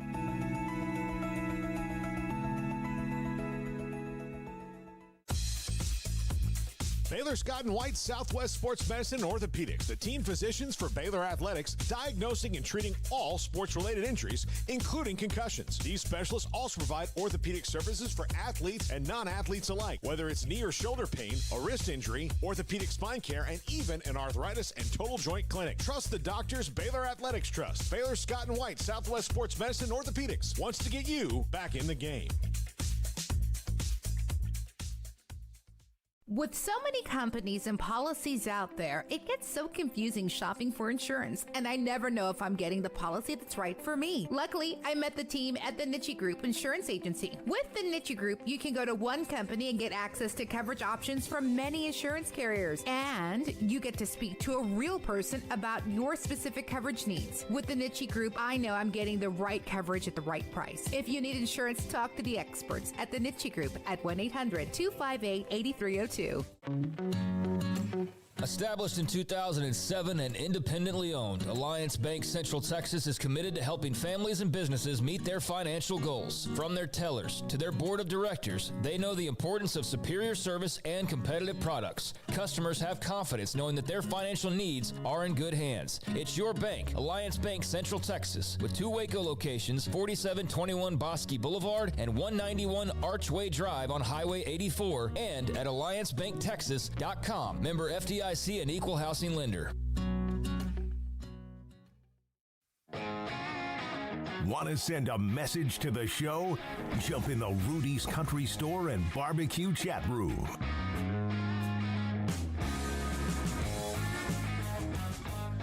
Bill Armstrong, the head basketball coach at McNeese State University, was on Scott Drew's staff, and he joins David Smoak. That's me, 365 Sports. What is it like? The portal's open. It's been open. You got a new program. You got to try to keep people from leaving and then also bringing new people in. And how has that gone, Bill, in the first few days since you were named? And congratulations on being the new head coach at McNeese. Thank you, man. I appreciate it. Couldn't be more excited for the opportunity to lead this this program, which to me is maybe the hottest program in the country towards, bigger and better things as well, to build off of the foundation that's been laid here. And, the foundation, the support staff from President Roos to Heath Schroyer, you win, coaches win games. Administrations win championships, and so these guys have put this all together to where this is one of the most coveted jobs in the country, and I'm blessed to have the opportunity to lead it forward into next year. And the biggest key was to get these guys to come back that wanted to come back and be a part of McNeese for another year, and we get DJ back, JG back, and then Tajon back to come back and lead us to another championship run, and a possible three-peat. So it's exciting, man. So getting those guys back was priority number one, and then boom, we jump into the portal, and then now we got to build around them, and got a big commitment last week, which we were very proud of, and hope to get some more here as we move forward. Well, Bill, be honestly, when you got the job, and of course Will goes and he's now at NC State, one of the things I wondered about was how many people, in fact, he even brought that up, but travel with him to go there. But you have worked magic. Has it been better than you thought as far as the reaction? And I know you're a hell of a coach and got great relationships. I was curious about that. Yeah, it's better than I could have imagined getting those three guys back. To be able to build a team around three guys that were integral parts of, back-to-back Southland Conference regular season championships, back-to-back regular Southland Conference tournament championships, back-to-back NCAA tournaments, and winning a game. I mean, to have those three, they know what it looks like. They know what it takes. And to have them leading our program, man, I couldn't be more excited as we move forward. So now you have, as you mentioned, McNeese, a hot name with what was accomplished last year. When you saw that he was moving on, and you made that clear, even when they got to the second round, everyone knew what was about to happen. How much, because you have been on staff with him, did you communicate with him about the opportunity, and how quickly had McNeese State reached out to you? Yeah, obviously with what Coach Wade did here and the run that they made, not only this past year, but the year before, I was at the games. I was the head coach at Link Academy 2 years ago, and I was at the Southland Tournament Championships and saw the passion of the fan base and the commitment of the fan base and the facilities. And man, it was a dream to get this job and have the opportunity to do that. Coach Wade and I talk daily, not necessarily, he's focused on his season. I was focused on Baylor, so not as much about this job. But then when it came open, obviously, man, I wanted it as much as you could want anything, and ended up talking to Heath, and I know Heath talked to a bunch of different guys, and it was a highly coveted job, and a lot of guys wanted it, I know, but I was fortunate enough to get the opportunity, man, and we're ready to make the most of it. All right, I got to have some fun with you. I've done my due diligence, and I interviewed you, I think, right after you took the job, and obviously Jacoby Walter was at Baylor when you joined Scott Drew's staff too. But so tell me about. Let's start with this. What is the nickname? Well, you've got some Cajun in you, right, or some Louisiana in you. Bayou Billy, is that your nickname? Yeah. That sounds good to me. You like that? Yeah, I do. I think we could run with it. I told my wife if I'm going to have to wear a sleeveless vest that you can see my upper body, I'm going to start needing to do some push-ups. But other than that, I like the name. Well, you're on the treadmill a lot. Is that true? So obviously. That is true. Yeah. How many miles do you run? Is it like a couple of miles, or is it sometimes longer than that?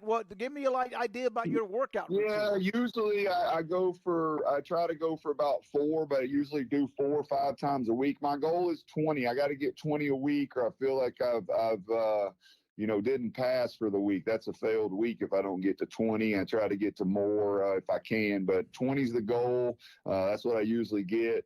Sometimes I have to run 4 times a week. Sometimes I cruise and can get on there every day. So I try to get 20 a week. I was running. I used to be 280 pounds and got down to 190. And I started. Awesome. I started running about 8 to 12 a week, and then on Friday mornings would go long. And it was such a great feeling. And then of course, at my age, things start to. They're not quite as good about recovering, but I miss being able to run as much as I used to. Recovery is the hard part for sure. But I read a book few years ago, Tiny Habits, and you just got to start, man. There's a chapter in there about a guy doing 1 push-up after he came out of the bathroom every day. Wow. Every time he left the bathroom, he got down and did 1 push-up, and that led to 5, and that led to 10, and all of a sudden the dude was ripped, according to the chapter in the book. But it's just about consistency and habits. You can do anything you want to do if you're consistent in it and, stay focused on the task at hand. So, do you run with your tall, long gold socks on? Of course. Always tall, long gold socks. That's my thing. So, what is the brand from McNeese State? Who are they with? Who are they hooked up with? Under Armour.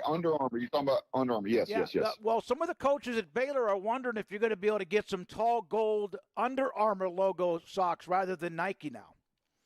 I'm certainly going to put in for them. I would assume with, our colors being gold as well, we should be able to find some of those. But we're going to search long and far until we get some. So what's it like, even though it was a short amount of time, to be now a part of the Scott Drew coaching tree that is spread out all over the country with head coaches throughout America? Yeah, I mean, his tree is unbelievable, and to be able to now be a part of that, I mean, it's an honor to have had the opportunity to work for Coach Drew and work with those guys on staff. I was only there for 9 months, but I'll remember it for a lifetime. And those are lifelong friends and lifelong colleagues. And I learned so much about basketball and how to coach basketball and all the things that go on to obviously a perennial winning program. We won a game in the tournament this year, and so we're one of 3 schools, I believe, that have done that now 6 straight years. So what Coach Drew, I mean, he runs one of the most consistent programs in the country.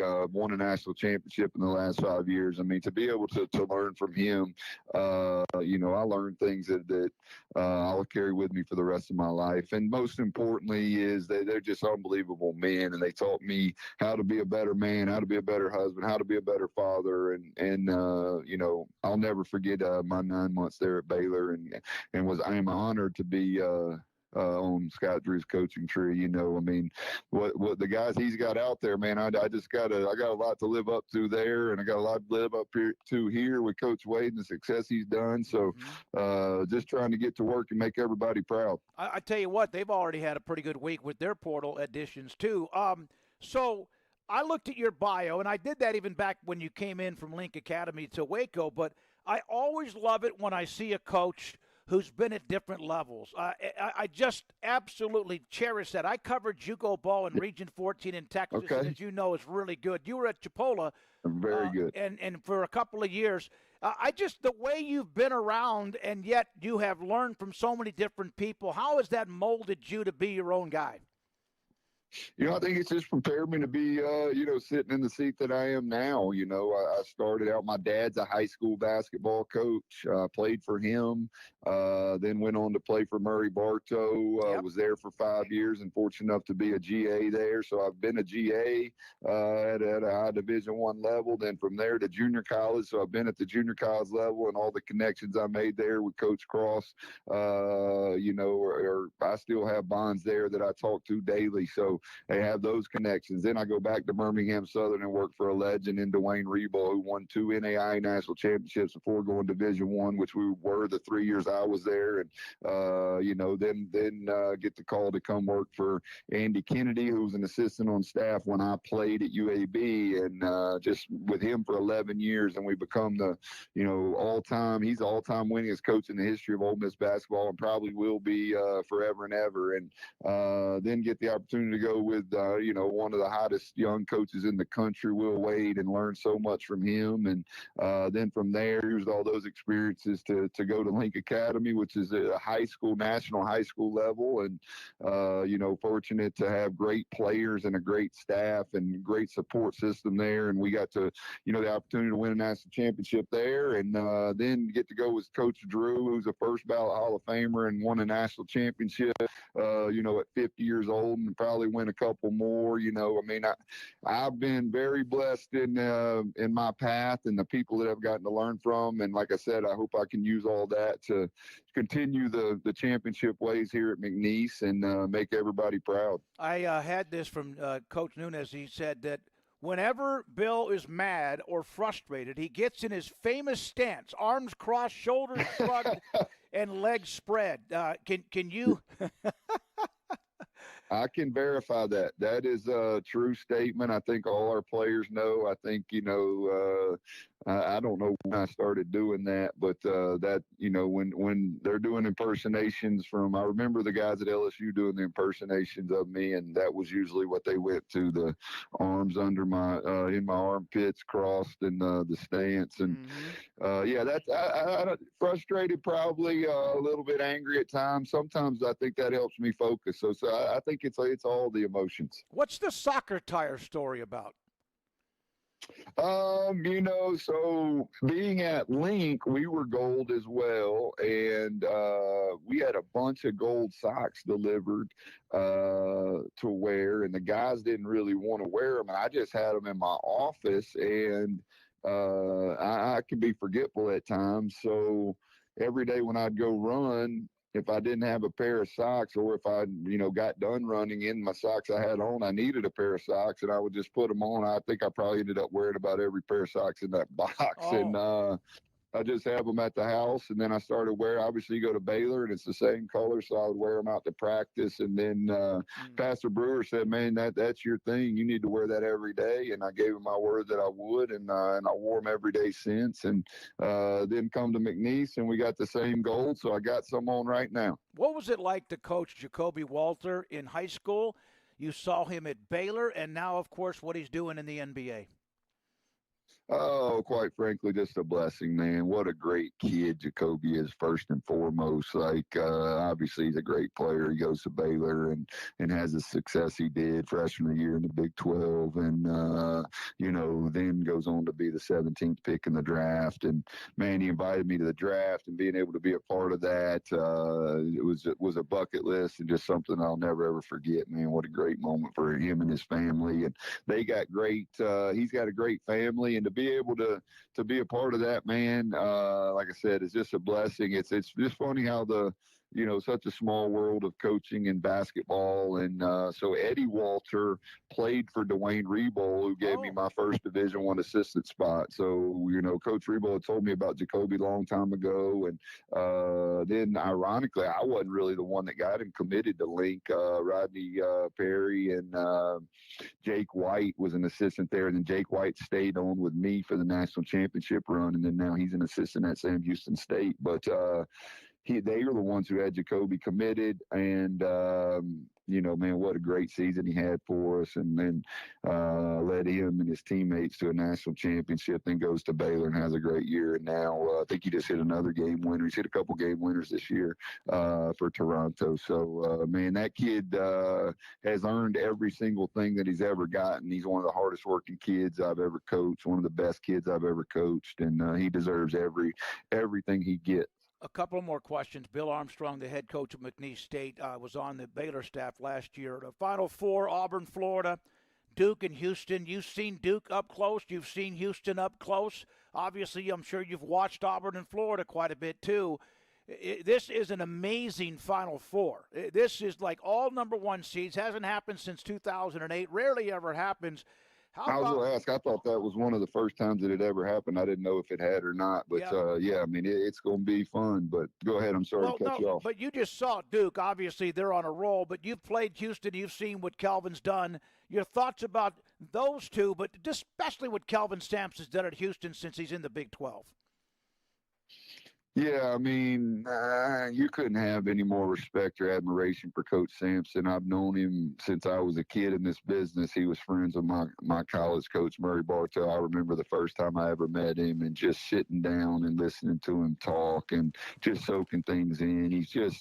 He's an unbelievable basketball mind. He gets the credit for being such a great defensive coach, which he is, maybe the best, but just his basketball mind, but coaching mind. And he knows it's more about the X's and O's. He knows it's more about the kids and the culture and putting a team together and then, being tough on them and holding them accountable, but at the same time loving up on them. And, I had so many different things I've learned from him over the years, just listening to him. Every time I get a chance, I love listening to him talk about coaching and more so coaching his team than even the X's and O's stuff, which he's obviously great at. And I got to see that a little bit too live and up close the last two games we played against them this year. But man, what a great team, group of guys that have been together for a long, long time, and for them to be able to make the Final Four, I'm so happy for Kelvin, Kellen, and the rest of the Houston staff. Last question: what do McNeese State Cowboys fans? What do they expect from Bill Armstrong? Yeah,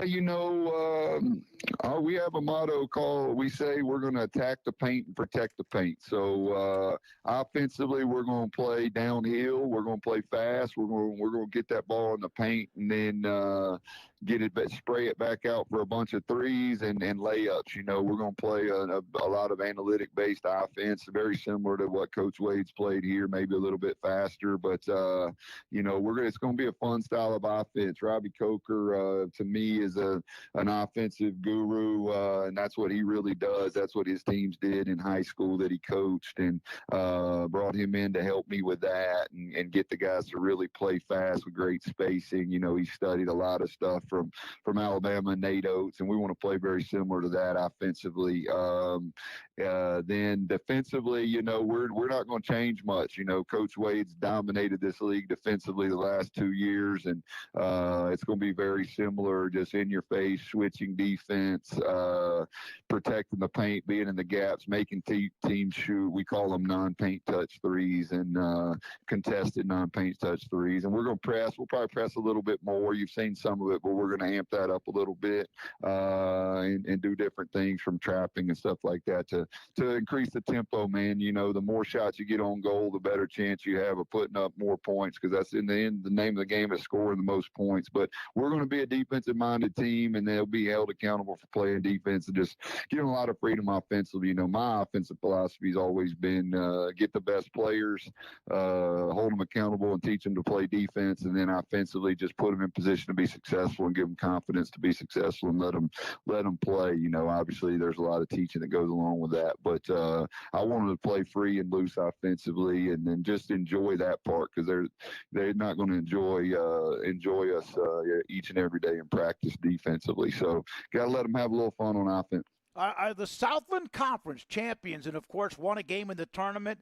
McNeese State, Will Wade now at NC State, Bill Armstrong, who's been our guest now at McNeese State. I'm an SFA grad, so I know all about the Southland Conference. They're back in it again after so many changes in realignment. But, Bill, thanks for your time. Good luck. Thank you. You as well. Bill Armstrong on 365 Sports. All right, that's Bill Armstrong with us. He's been around. He's junior college. You heard the story. But when I asked for a couple of the coaches on staff for some ideas about his interview, they said he's unbelievably fun and very passionate. To appreciate his time he takes over. It's going to be tough. Takes over for Will Wade, who is now at NC State. Coming up, Obi Agbim.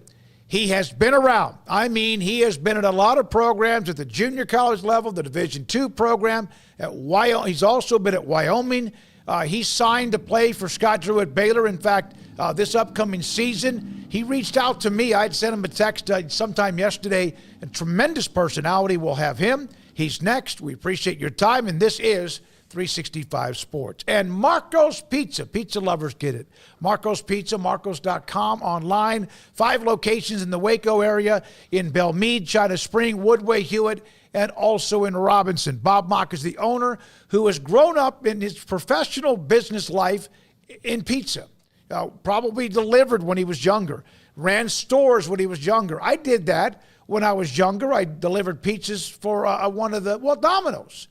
And now Bob Mock's been through all of the various chains, all the various restaurants, kind of learned his own style, and now owns Marco's Pizza, the fastest growing pizza brand in America at marcos.com. Automatic Chef is your local vending, office coffee, and micro market provider, delivering outstanding service to break rooms all over Central Texas for over 50 years. Automatic Chef brings the best products to your location at the best prices. With hundreds of choices in fresh food, coffee, snacks, and drinks, let Automatic Chef tailor a break room solution to your needs. Make break time great again with Automatic Chef. Automatic Chef Canteen, 6900 Imperial Drive in Waco, or online at automaticchef.com.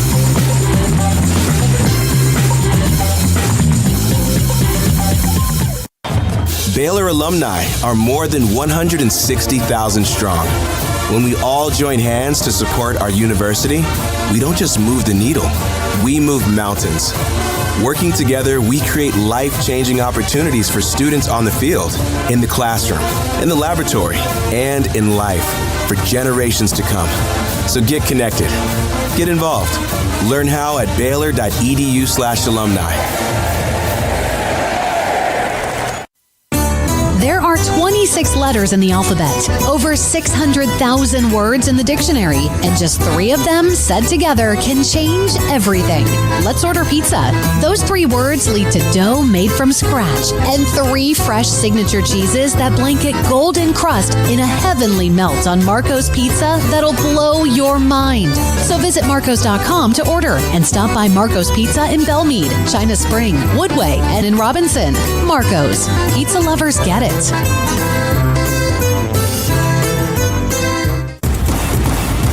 Penny Clinic Men's Healthcare in Woodway is now proud to offer you men an exceptional weight management body sculpting product called semaglutide, also known as Ozempic or Wegovy. Semaglutide is an FDA-approved weight management medication. Once-a-week injections of this powerful medication offers an average body fat weight loss of 20% within the first year of treatment. In addition to body sculpting, semaglutide also normalizes blood sugars and has the clinical research proof of reducing blood pressure, cholesterol, stroke, and heart attack risk. If you're like most men and you have stubborn fat that will just not respond to typical diets and exercise, then help is finally here. Semaglutide, affordable, highly effective. Google search Penny Clinic Waco and reach out to the Penny Clinic team today for a free consultation with Dr. Penny to see if semaglutide is right for you. Go to pennycliniclowt.com.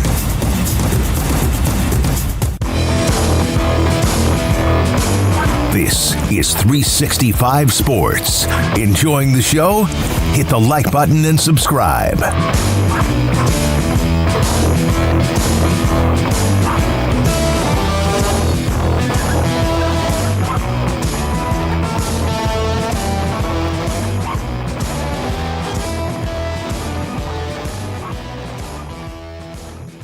As you know, Baylor has picked up some transfer portal commitments and actually signings, including Wyoming's Obi Agman, who joins me, 365 Sports. Obi, thanks for your time. Baylor's reacting very quickly, trying to rebuild and reconstruct their roster. Your thoughts about how all this went down, and first of all, your reaction to signing with Baylor.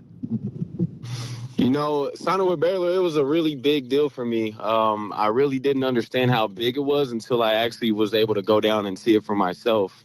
When I got down there, it was unbelievable. It was outstanding. Just the basketball alone blew me away. You know, it left me speechless. And I didn't understand how big of an opportunity it was until I was able to get down there.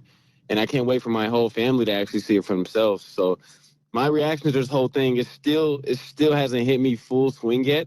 But I'm still settling in, and I'm extremely excited for the opportunity. What's been the reaction from those Baylor fans or others? And what was Scott Drew's reaction when you called to commit to Baylor? Man, I'm really, really excited to see how the Baylor fans are in person.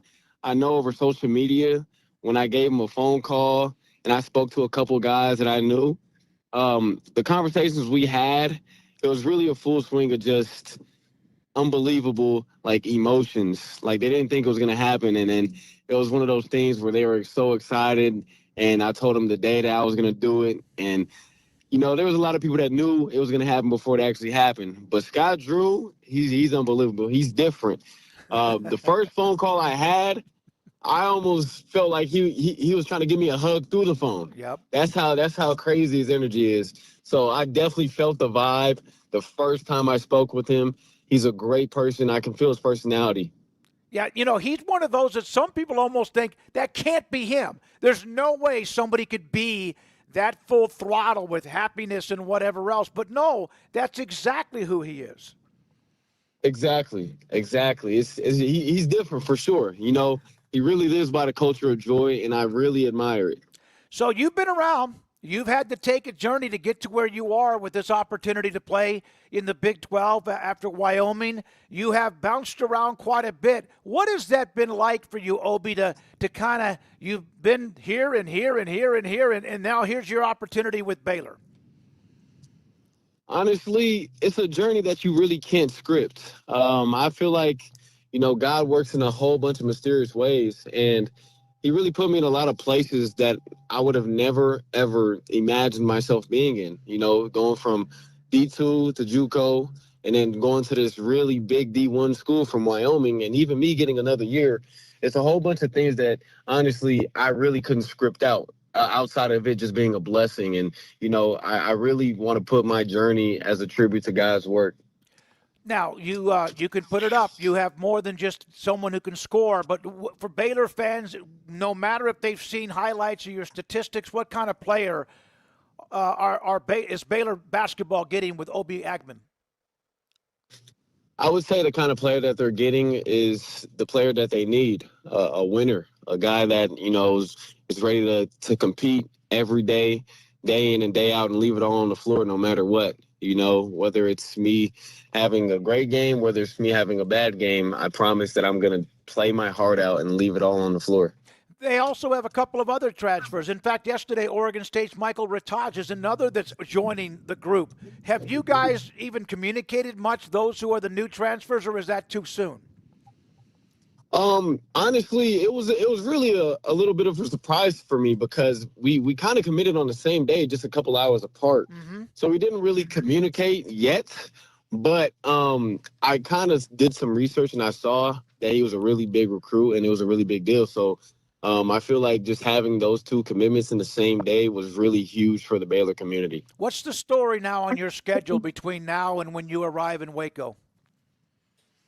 I was just in Waco yesterday, but the story is just head down and grind, the summer of separation. I feel like that's the only way to prepare myself for another big year and a better year than I had last year. What did Coach Drew and staff say? Where will you play? Will you be a two guard? What's your position going to be?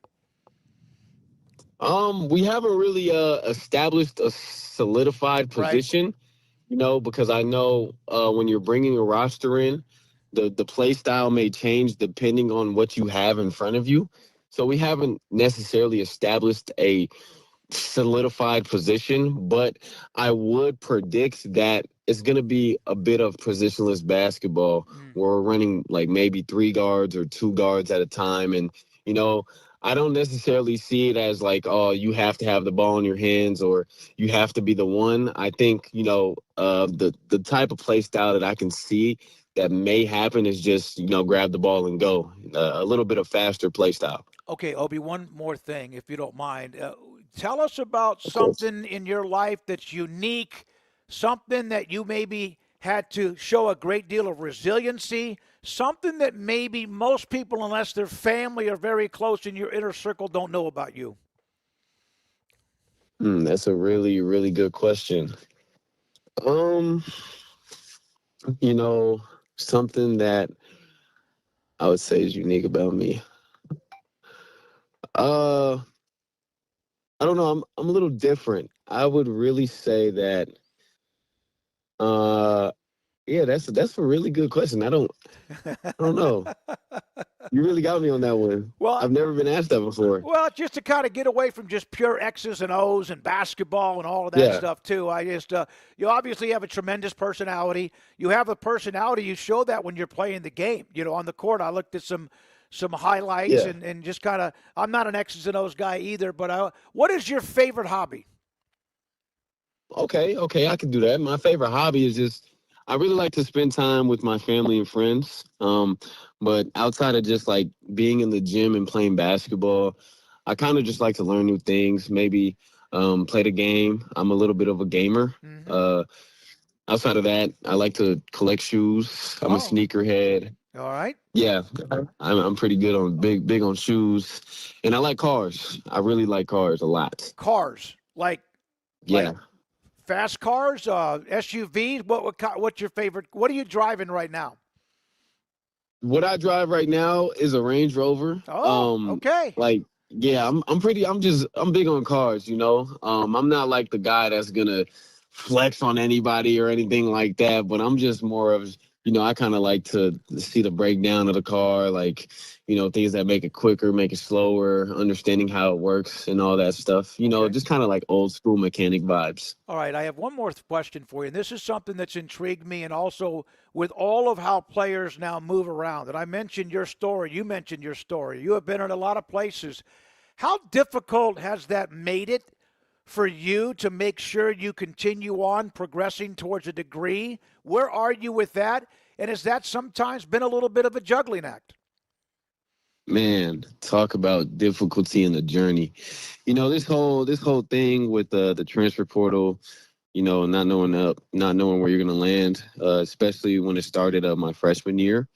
It's really difficult. When you transfer, some schools don't take all your credits. Some schools take only certain majors. You kind of have to change, and you're not really, you don't really understand what's going to happen at the next location. Like, for example, when I first committed to Wyoming, my head coach, he kind of upped and left out of nowhere, and it hit me on the blind side. And then I had to re-enter the transfer portal, and I was lucky enough to meet Coach Sundance and be able to go back there. But just, like, the thing is, you never know what's going to happen. And throughout this journey with, going from school to school, there's a lot of times where you kind of, may not be in the right situation for the moment. And it's going to really take a toll on your mental to the point where you're going to be down, and you may not like basketball for the time, or you may not like, what you love, or you may not know what you love during the time. And it's really a mental challenge and mental perseverance. And it really took me a point in my life where I had to go through the worst things that I've went through in order to be able to commit myself to the dedication and the grind of the game, understanding that maybe it's not my time now, but who knows what my time can be if I go harder and I continue to persevere and try throughout all the grit and the grind. So, there's definitely beauty in the struggle, but I can tell for a lot of people, just coming out of my circle in my hometown, like, it's really hard, especially when things aren't going the right way and you're continually trying to find the right situation. It's really hard. And some people will label you as things that, you're really not.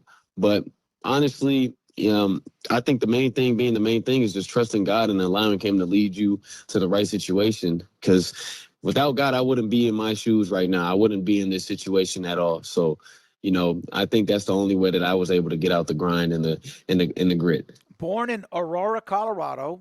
Are you a native of Houston? Where did you play high school ball?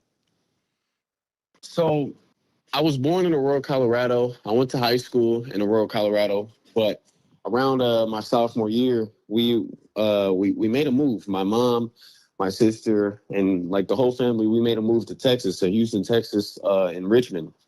Okay. Yep. For a little bit, I went to high school out there.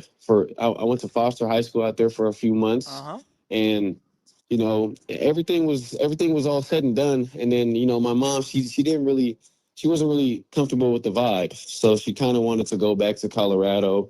And my sister, she was really busy with school at the time, and I'm only a pretty young cat in high school still, so I would rather go with my mom rather than putting the weight of taking care of me on my sister at the time. So I moved back with my mom, and we were able to live in Aurora, Colorado, and finish out my 2 last seasons of high school. And by doing that, we won a championship, and then we went on a 26-0 run my senior year. I got a good amount of accolades, and unfortunately, COVID ended up canceling that season.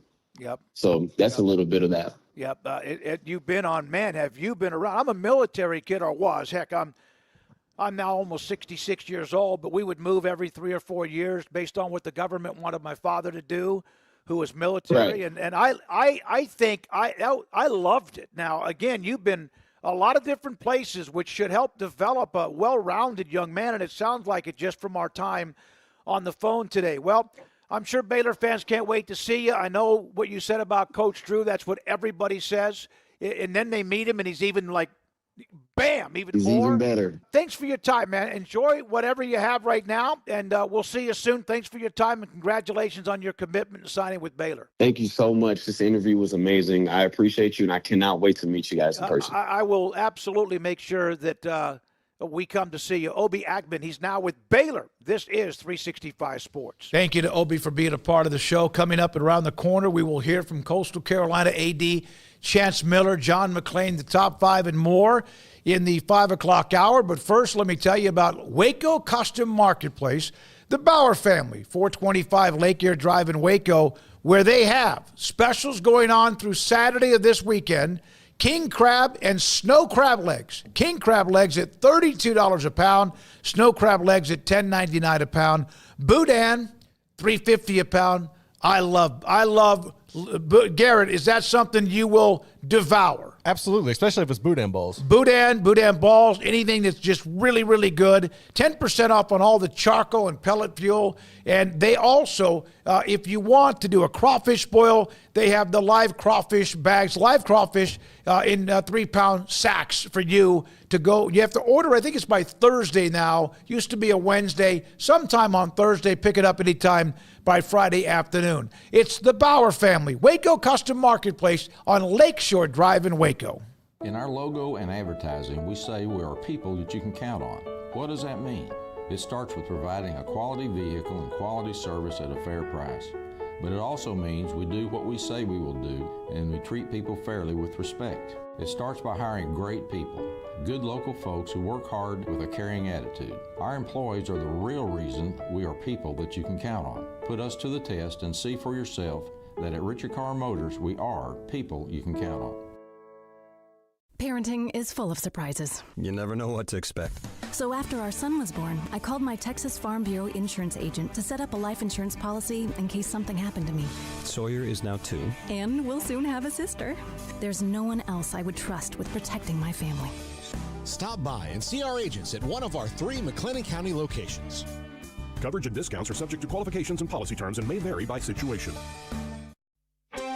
Developed by Startup Waco, a nonprofit organization, GXG is a program designed to support the entrepreneurial development of Baylor University student athletes through NIL activations. The program helps student athletes maximize their platforms and offers a comprehensive support system for them to create and grow new businesses that not only benefit themselves, but also uplift the local economy. Fans who wish to support student athletes can donate to GXG via the GXG NIL Fund, BaylorBears.com/GXG. Contributions to support NIL activations through GXG can be made at BaylorBears.com/GXG. For more information, follow at GXG_GreenXGold on social media and visit the official website www.gxg.startupwaco.com. GXG, empowering student athlete entrepreneurship and uplifting the local economy through NIL activations. Riverbend Liquor and Wine now has 2 locations to serve you. The original on Lakeshore Drive at North 19th Street and the brand new spot in downtown Waco at 600 Franklin Avenue. If you're looking for the best in craft beers or local Texas bourbons, then the original is the place to be. And for the latest trends and online phenomenons, head downtown to the Franklin location. Either way, you're going to get the same great variety, customer service, and speedy experience. Check out both locations on their Facebook and Instagram pages, Riverbend Liquor and Wine, Lakeshore Drive at North 19th Street, and Now, downtown on Franklin Avenue.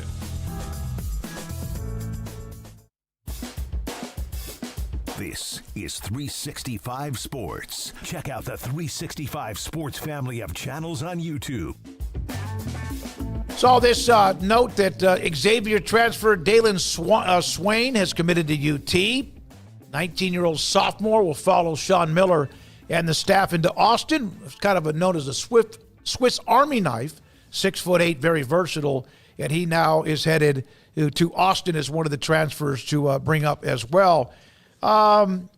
Scotty B is always there, finding out things, and he, of course, watches like Paul. Very committed to watching women's basketball. By the way, UT winning yesterday. TCU, they were down 9 two or three times, and then all of a sudden they were right back in it, but UT wore them down. They're in the Final Four, as is UConn. They head to Tampa for the women's Final Four coming up this weekend. I think their semis, are on Friday. What do you think about Gino saying that moving it to two sites ruined it? Here's I don't know. I really here's what I know. They cannot compete with the men. Before you lose your mind, if you're one of those that loses your mind, they had great ratings, I know, and it's gotten better and better. They're going to get more money. They're going to actually do the units this year. They're going to get more money. That's fine. That's great. Caitlin Clark and a lot of others that had a lot to do with that. But they cannot play their games on Saturday. They're not going to – I know that their numbers were good, but straight up against the men, they're not going to be able to do this. It's not going to happen. Now, with Caitlin Clark, maybe it was. They used to play their games, their semifinal games on Sunday. Mm-hmm. And then they would play the championship game on Tuesday. Well, then they've moved it where it's up now. I saw a quote from Vic Schaefer, which I thought was one of the best I've seen. So they're playing TCU in Birmingham. Mm-hmm. He said, hell, we could have saved a lot of money and a lot of time by just playing that game in Corsicana. But I don't know. I watched Garrett. Did you watch a single, and I'm not saying this for you to be a smartass or even setting you up. Did you watch a single women's tournament game, at least up until now? No, I have not. Okay, Paul, have you? No, I haven't. So Amanda didn't grab you by the back of your ear and go, we're going to sit down and watch this UConn-USC game? She'll do that for the championship game. Okay. So you know that going ahead. Why don't you fight that off? I mean, I'm always curious in the championship game.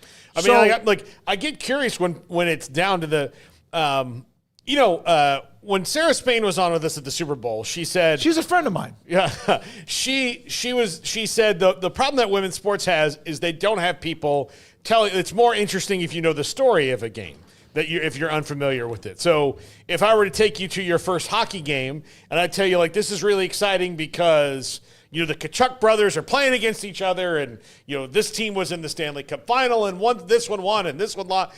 All those different things. You'd be a little bit more invested in it. Well, women's sports doesn't have that same level of storytelling until the end, and then you get I'm going to watch the championship game. So yeah, I'll watch it, but and I'm not devoid of watching it all year long. It just I don't watch it all that much because it always overlaps with things I will watch before it. So it's not something I'm against watching totally, but if I have a choice, I'm usually going to pick something else. Yeah. And I'm not going to lie about it and say oh no, I'm obligated to watch it. I'll watch it if it's an intriguing, good game, but I'm not going to go out of my way to watch it when there's other things I can watch. Well, so I was at Ridgewood. I was fortunate enough to play there on Sunday. After the round was over, a friend of mine, Blake Browder, who's a huge UT fan, he was in the what they call it's kind of it's not just the men's grill. I think you're not allowed. I don't know if you're allowed to say that anymore. It's a men's grill from when I grew up many times when I was able to have memberships and because of my job and talking golf or whatever. But there was 4 big flat screens. One of them had Houston in their game against Tennessee. Another one was I think it was maybe the PGA Tour with Houston Open. Then there was one that was the LSU UCLA Women's Elite Eight game. The winner goes to the Final Four. And there were 2 or 3 women sitting around that flat screen watching it. But I don't know why I don't know about what Gene, but he kind of knows. I mean, he's in the middle of that business of women's basketball at UConn. We're now joined by Chance Miller. He's the Director of Athletics at Coastal Carolina. And my goodness, Chance, thanks for your time. We appreciate it. Patrick Osborne knew me from when he was at Oklahoma State. I'd reached out to a couple of guys in media, and then he got in touch with me. Thank you for being a part of the show with us. How you been, sir? Oh, thank you for having me. It's been a wild ride the past 24 hours. Well, it has been. Paul Catalina is with me as well. We've discussed Coastal Carolina athletics, football teams, and all that before.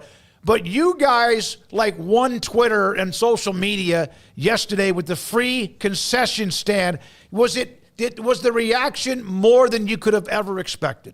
I thought it was going to be good. I did not think it would be like this, especially at the national level. But it's great to be able to showcase Coastal Carolina athletics and the university nationally and show people what great things we have going on down here. Well, you've got your baseball team's very, very good. Your football team's been very, very good. You've got, up and coming basketball teams. All that is good. It's plus you're in, it's in the name of university. It's a pretty cool place to have a university where you are. It's not a bad location. Yeah, not a bad spot. How are you able to do this, given that so many universities rely on the profits of that just for athletic department funds where everything's going to be free? Yeah, I think oftentimes people think, oh, we're relying on so much revenue from concessions. And really, when you look at it, you look at some of the items that we're offering for free here, the price per unit on them is pretty low. And when we're looking at it, we're saying, okay, we're still trying to build a fan base here. We're not like most universities that have football programs that have been around and playing for 100 years. We've not been a football program that long, right? We're still trying to build that community, that fan base. We've got a great support system right now, but want to continue to grow that. And we got to grow that through the fan experience. We've got to continue to add that. That's something that's important to me. And, for concessions, it's something that I tried last year when I was at the University of South Carolina. We put together 6 games for basketball, men's and women's, over the December timeframe where we're trying to get more people into the arena. The students are out on break. People have holiday plans. And we offered free concessions like this. And it was very successful. We saw attendance rates triple and sometimes quadruple compared to the year before. And the single game ticket sales helped us offset that. So hoping to do the same thing here and not only do an added value for people, but bring more people into Teal Nation so that we can get them into our annual fund and our philanthropic giving and have them come out for other events and support all of our other sports as well. So your average attendance last year, I think I read this in an article, was 21,415 in 2024, which is about what the average is in the Sun Belt Conference. What would be the attendance that would make this worth it for you?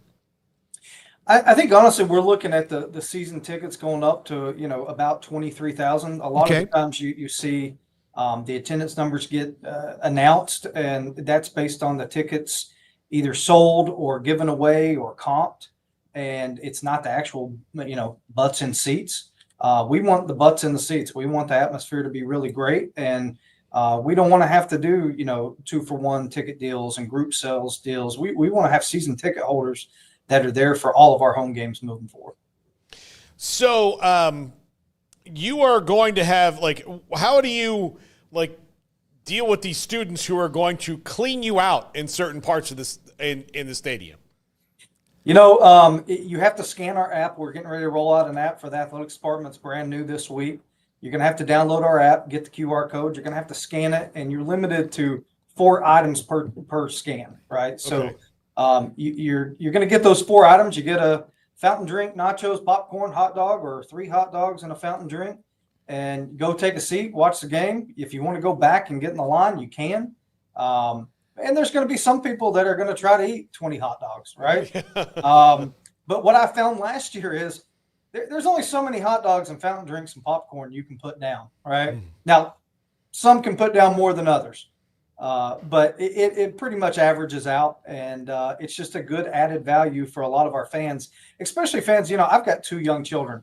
When we go to events, I don't want to have to just keep getting nickel and dimed when I'm at an event. I took my 8-year-old, or just turned 9, my son to an Atlanta United game a couple of years ago, and they have the fan-friendly pricing.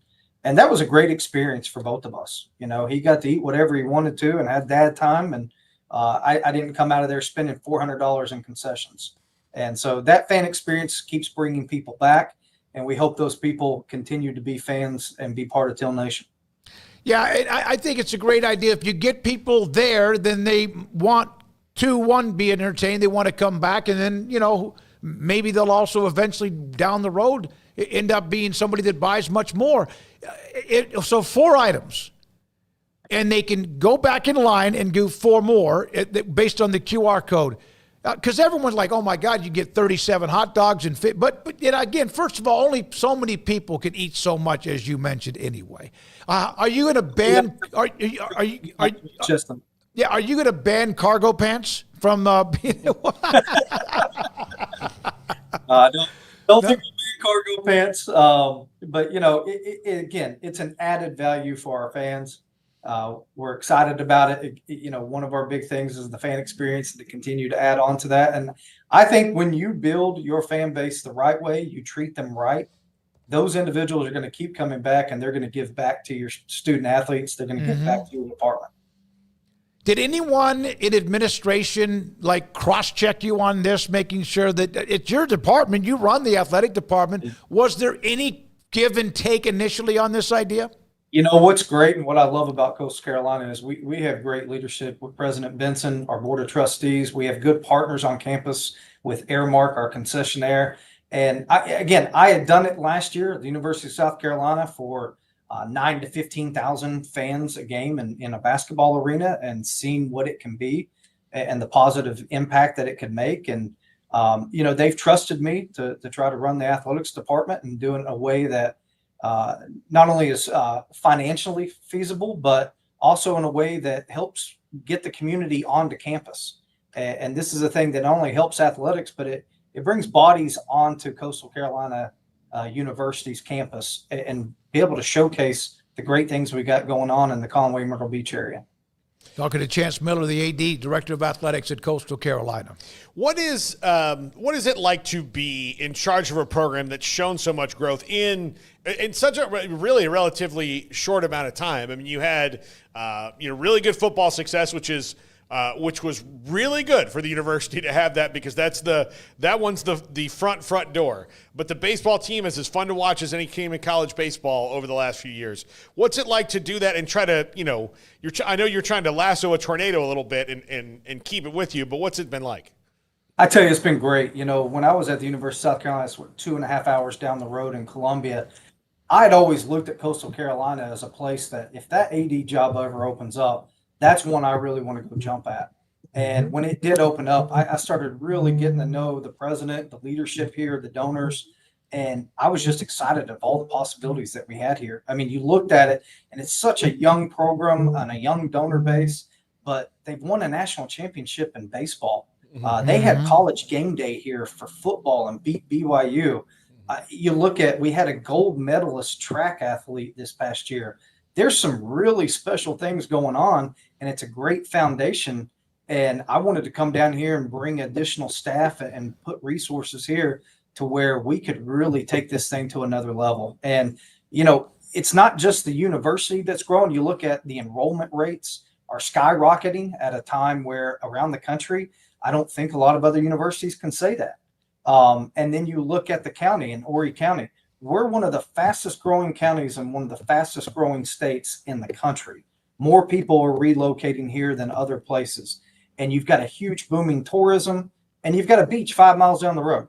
All those together, that's exciting. That's exciting to be able to lead an organization like this and try to take it to a next level. It's got a great foundation already, and we're going to have some success here. I'm really excited about it. Everyone's talking about the football, the concession stands, and the free and the barcode and all that, but you did something in basketball too that you're not afraid, and you're, as somebody said, you're willing to take chances and see how things work. What was that about? You know, we sat around and we have a really good men's and women's basketball coach. You know, Coach Gray with our men's team. It was his first year. People don't really know him, know his team. I watched them practice. I knew that they were going to compete hard. They did have a tough year in the win-loss category, but they never stopped competing. They practiced hard. They won some games there at the end. You could start to see some upward momentum. And then the women's team with Coach Pedersen, he ran this, what he called coastal chaos. I mean, it was a full court press, a lot of threes. And I thought, if people just come out and watch them, they're going to really latch on to these two coaches and those student athletes and really start to build those two programs. And so we were trying to figure out what is going to help sell more tickets and give some people some skin in the game, right? Have them come out and cheer us on. And we did this thing where if we win, you win as a fan. Mm-hmm. And we said, if combined we win 35 games, we'll refund you all your season tickets. Come out and cheer us on. That'd be the best check I could write to everybody. And if you look at it, our season ticket numbers did go up. Our attendance for both the men and women were at some of their highest levels that they've been in over a decade. And we got really close to hitting that. We won 33 games combined. Mm-hmm. There were 2 games there at the end where we were leading with a couple minutes left.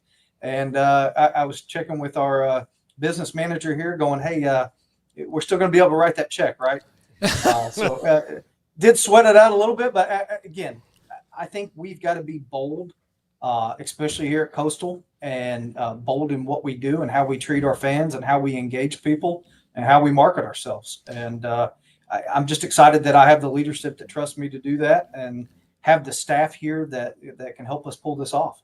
Is that the key to the right now in college athletics, which changes by the moment, that you can either, I guess scared money don't make money is the way to say it. But like you kind of, especially if you're at a school like yours that's growing but still small, you have to head into the breach. Otherwise, you're just going to always be on the outside looking in.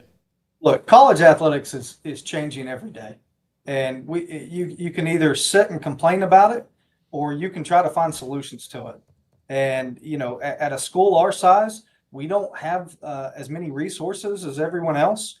We're still trying to build it, but that's an exciting challenge. And I think we've got to be bold in what we do. And I tell our staff all the time, be bold. Like let's stretch it. Let's see what we can do. And I'm never going to knock them if we are bold and we put something out there and the idea was good, it just didn't work.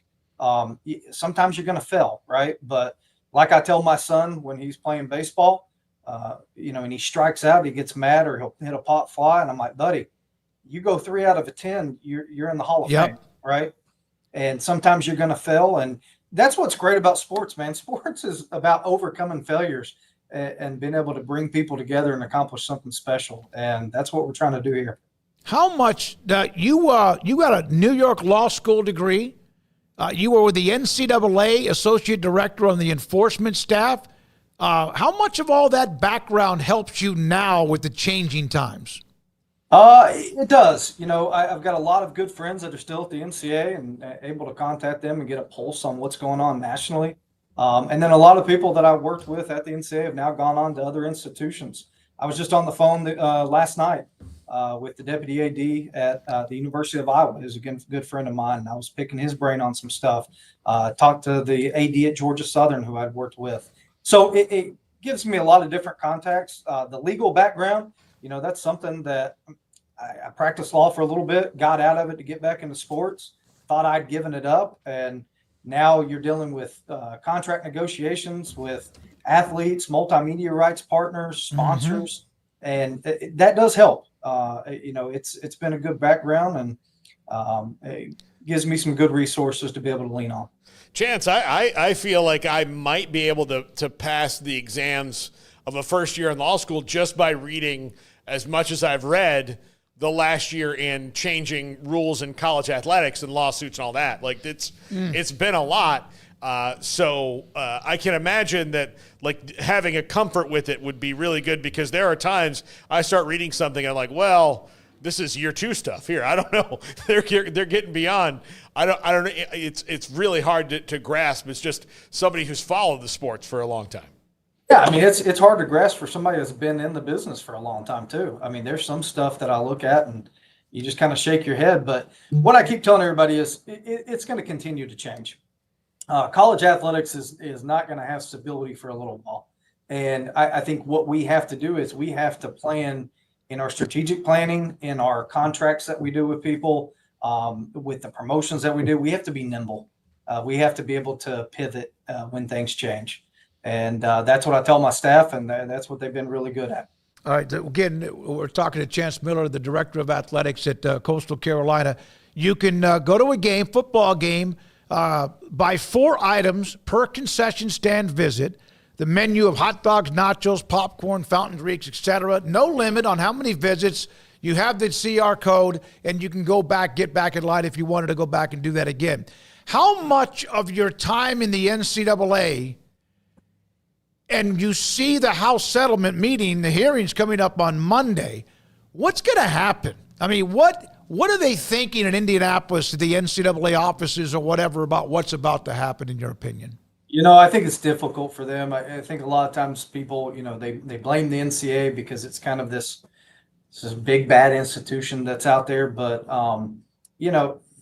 we're all part of that, right? We all vote on the rules and regulations. And I think a lot of people in the national office are frustrated right now because the courts have really taken over and how they are ruling against some of the NCAA rules, whether it be the transfer restrictions that have now opened up the transfer portals, this House settlement. I think we're looking for a little bit of stability. This House settlement, while it's not what everybody wants, I think it does give a little bit of a roadmap for the next couple of years. It does allow institutions to start revenue sharing. It does allow institutions to provide additional scholarships in some of the sports that used to be limited, like such as baseball. Baseball had 11.7 scholarships you could hand out. Mm-hmm. Now that's going to go up to their roster limit of, I think, 34, and it's going to be up to the institutions to determine that. And I think that's a hard thing for institutions right now. We've got to change our mindset and our thinking. Myself and my staff have been sitting down with our coaches and really trying to tell them, like, hey, you've got to shift the way we used to spend money. It used to be that we did these things for 20 years in college athletics because it was for recruiting or for the student athletes. And now you can shift that and reallocate that to actually compensating the players through a revenue share or additional scholarship dollars. And so it's shifting that mindset. And I think we're doing that really well here at Coastal. If you don't mind me asking you this question, when you were working with the NCAA, did anyone ever sit down and say, guys, we need to get ahead of the curve? This is going to be like a landslide if we don't get our heads out of the sand. Yeah, I hope you could answer that. Yeah, I think there were a lot of people at the NCAA, especially when I was there. I remember those meetings where you could see this, what we're dealing with in college athletics. It was coming. And I think what was difficult is you were dealing with a vast number of institutions that had differing perspectives. What SEC athletic departments are going through is completely different from what the Southern Conference is going through. What the Pac-12 or what used to be the Pac-12 was going through was different than what the Mountain West was. And at the NCAA level, they were trying to get everybody to agree and vote accordingly to put in the legislation that would help open up a lot of that. And I think that was the frustrating part. But that's when you have a national governing body of so many different institutions and different levels of resources, you're going to get differing opinions and you're not going to get everybody to agree. And I think that's why we're kind of in the place that we're in right now in college athletics. Where do you stand on collective bargaining? So I will say, this is not Coastal stance or the Sun Belt stance, but me personally, I worked at the NFL office. I helped work on the collective bargaining agreement when I was going through law school. And I think, you need some form of that eventually in college athletics. And if not, the courts are going to keep telling us what we should do, right? And anytime you get the courts or government involved, you might not get the outcome you want, right? And it might not be the outcome that we want or student athletes want. So I think there's got to be some type of bargaining back and forth. Now, is that going to look like the NFL or the NBA or Major League Baseball? Probably not, because it's just vastly different. You're not drafting players, right? Student athletes are coming into a college institution. They're picking it not just for athletics, but for their college degree and what they're wanting to major in. But then also you're dealing with a different group of student athletes every couple of years. And now with the transfer portal, you're dealing with them a different roster almost every year. So we've got to figure that out. But there's got to be some form of that, I think, in the future, or we're just going to keep coming back to, lawsuit after lawsuit happening. How many interviews have you done today about your promotion? I've been on interviews since about 7:30 this morning. So it's been a long day. I was on interviews last night, interviews today, but that's great. We get to talk about Coastal Carolina and the great place that it is. And I keep inviting everybody down. I'd invite you guys down too. I mean, come to the beach. Hey, it's not a bad place to take in a game. Hey, don't threaten me with a good time. Chance. I'll come out there and we'll do a show there. That's what I was going to say. Come set up your show on the surf turf, on the Big Till turf, and have some palm trees in the background, and then we'll take you over to the beach after. That sounds wonderful. Done deal. Yeah. Done. I'll make it happen. How many have you seen? I don't know exactly your schedule. Or students are on campus right now, right? Because spring break's been over. So did they carry you around like you were a king on a throne throughout the day today after they heard your promotion? Not yet, but after I get done with this, we're playing a baseball game. Okay. Next door, and I'm getting ready to go throw out hot dogs. All right. There you go. We'll let you go. You got to have been exhausted from all this, but we do appreciate. Tell Patrick thank you, but thank you too. Yeah, I appreciate you for having me on. Thank you. Chance Miller, the Director of Athletics. He's got a hell of a resume too, being part of the NCAA for 4 years and where he's been, South Carolina, now here. Love his attitude, love the ideas, love looking outside the box, and what used to be is not always the right way. In fact, sometimes that's the problem is, well, that's what we used to do. I just enjoy him and appreciate the promotion. Very unique, has gotten a hellacious amount of attention for, like he said, 24 hours. Yeah, I when it comes to like places you would want to go to school, I remember when they first popped up and started winning and playing football and then winning, I was like, where the hell is Coastal Carolina? And then I go and look and I'm like, well, that would be a nice little, I got a scholarship from Coastal Carolina. Oh, why would you want to go there? It's 5 minutes from beautiful beach. Yeah. If you like golf, I mean, you're Myrtle Beach, Hilton Head, you're all right there. Charleston's an hour away. Yeah. No, that's a winner of a spot right there. Well, they've had some success in football. Like you said, he's got a team that's a really good baseball team. And that, again, the promotion is, because a lot of you are like, no, it's not. You get 4 items. You have the barcode. It's an app. You get 4 items. Whatever you want. 4 hot dogs, that's fine. And then you go take care of business and do what you want to do, watch the game, eat what you get, popcorn, nachos, hot dog, get a drink. And then if you want to go back in line, you have a barcode. You can use the same app, and you go back in line and you do it again. As long as you get there based on the line.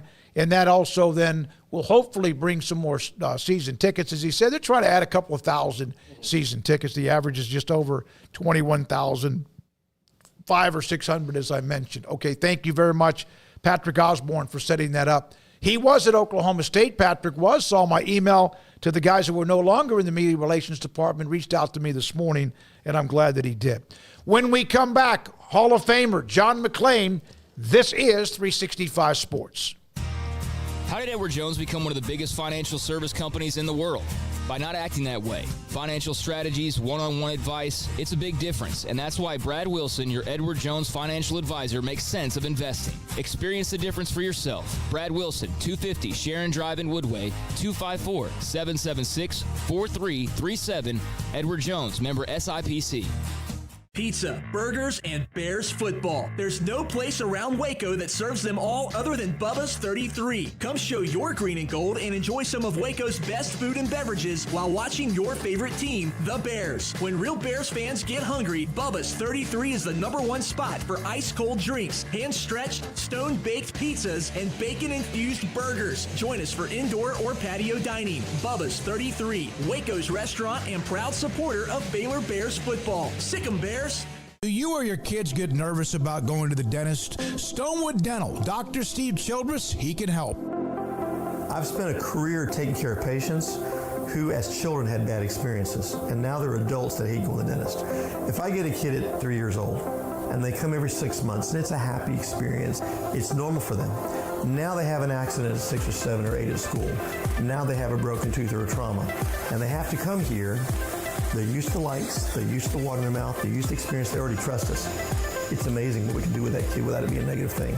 But if I see a 6 or 7 or 8 year old that's never been to the dentist, and now they have a trauma or an unfortunate unexpected toothache, it's harder to do that for that kid and it not be somewhat of a negative experience. So bottom line is I try to teach kids and adults and teenagers and everybody the way I'd want my family treated, which is where it's a necessary part of life. You just take care of it. It doesn't have to be that big a deal. Learn more, stonewood-dental.com.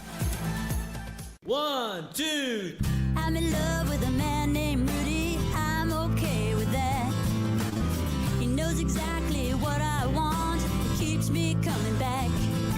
Cooks breakfast, lunch, and dinner for me. Does the dishes too. I'm in love with a man named Rudy. Last name Barbecue. It sure is easy to fall in love with Rudy's tasty oak smoked barbecue. Next in line. This is 365 Sports. The 5 o'clock hour is sponsored by Edward Jones Investments with financial advisor Brad Wilson. Investing his time and experience back to you and your money during today's changing times. Edward Jones, making sense of investing.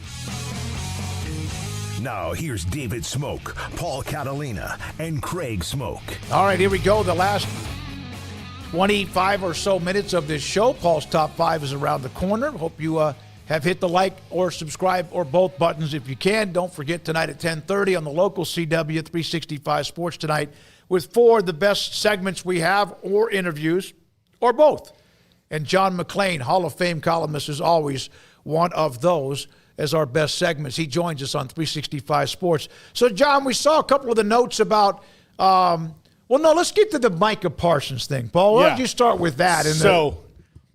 Jerry Jones is trying to circumvent an agent here, and today he made some comments that like, oh, we've been dealing with Micah. The agent's not even involved. I like to deal with a player.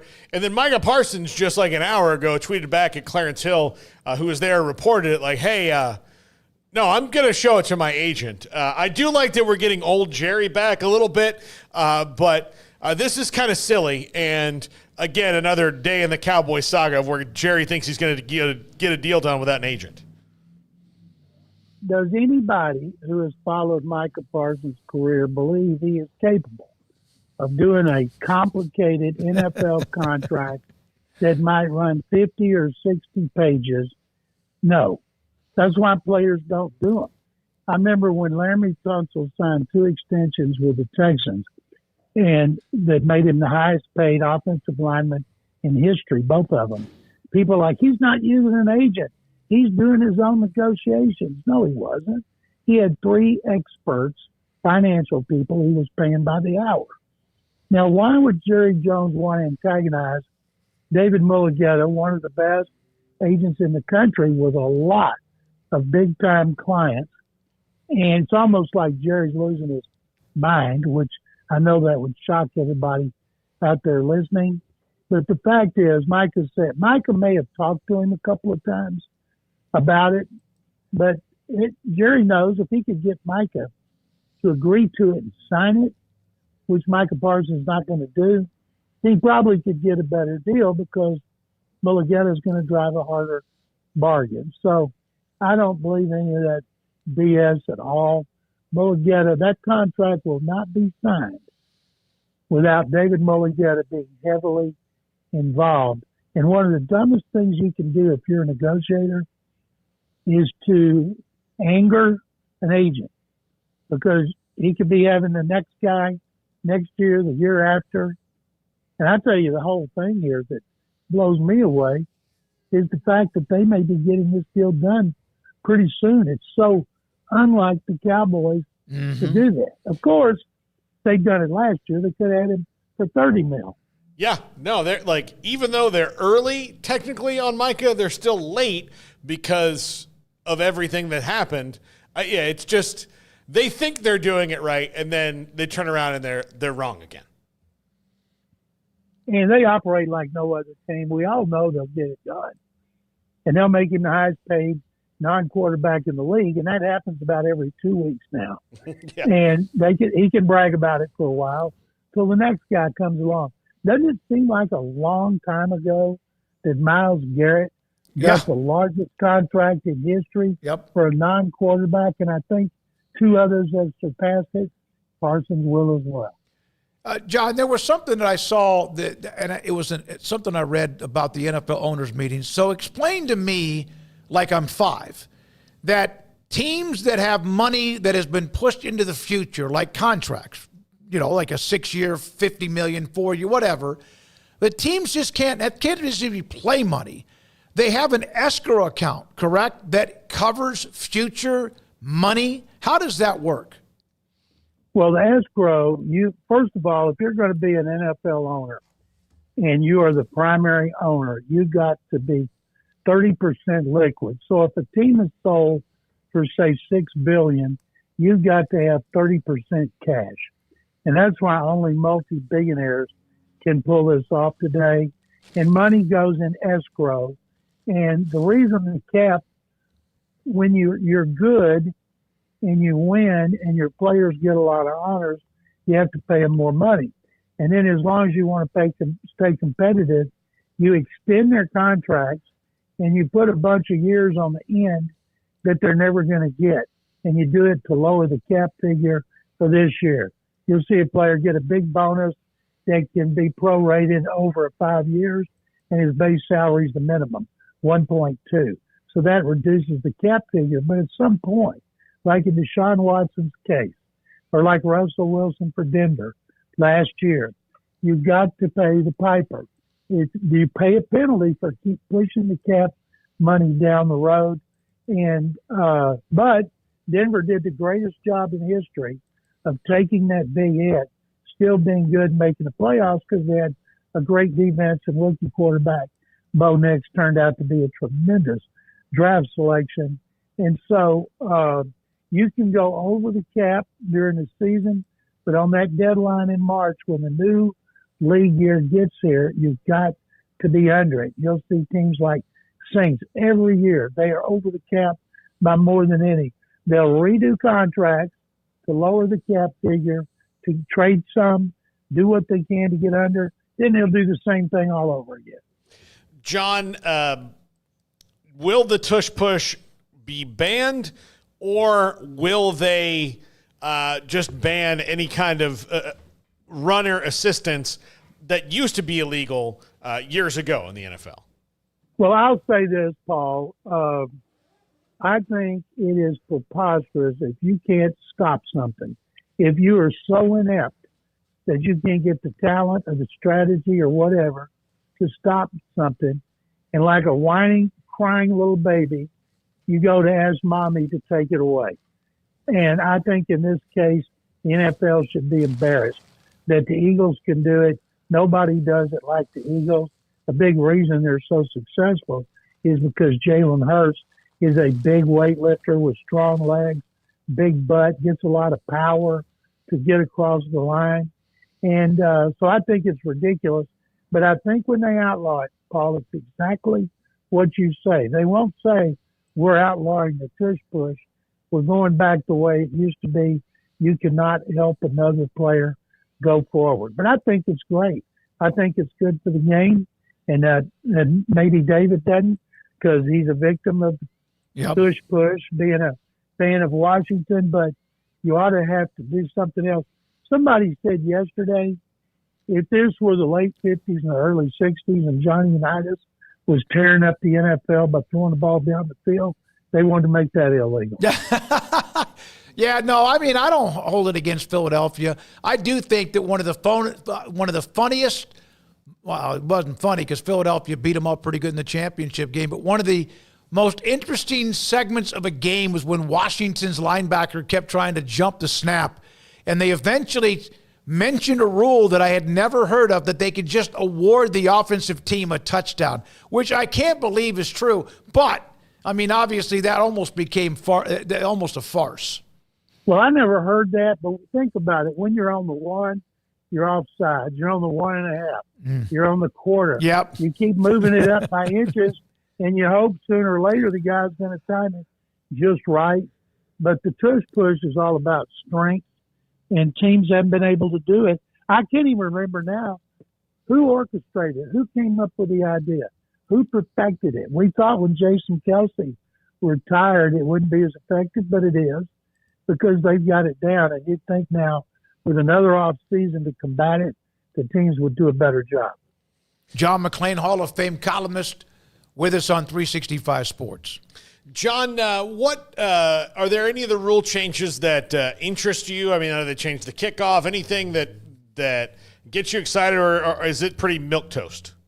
Well, it'd be pretty stupid now they have a touchback where you're giving the offense the ball at the 35. This will result in more kickoffs. Kickers are not going to boom it to the end zone. They're going to try to get height. They're going to try to kick it to the corners like the old coffin corner punts. It's going to be a lot more difficult to be a guy who does kickoffs. But it's kind of strange when they wanted to outlaw all the hard hits on kickoff returns because they produced more injuries. Now they want to see more returns.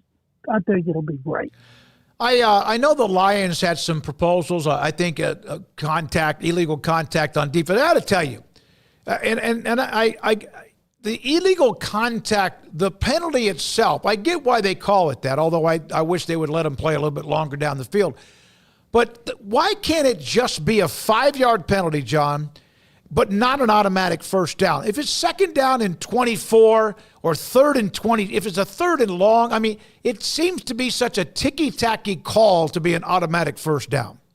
It is, but if you, depending on the down and distance, if the guy's beaten off the mark, he's going to illegal contact the hell out of him, even though it would to try to make up for getting beaten without it being a first down. Same like if they ever used college interference, every time a guy was beaten down the field, he'd commit interference where it was only a 15-yard penalty. I wish that the officials did a better job of calling it, but it's so subjective, and they do everything they can to try to get them to do a better job on that. One of the other things they changed overtime, like the playoffs, both teams ought to touch the ball, and it doesn't matter what the first one does. I like that, but I wish they'd gone back to 15 minutes because it could result in more ties. One team gets the ball, they control it. They don't leave enough time up before they score, and then the other team gets the ball, and you don't have enough. There's going to be a lot of strategy that goes into that, just like there will be on kickoffs. Anything to me that helps offense is good, just like the torpedo bat.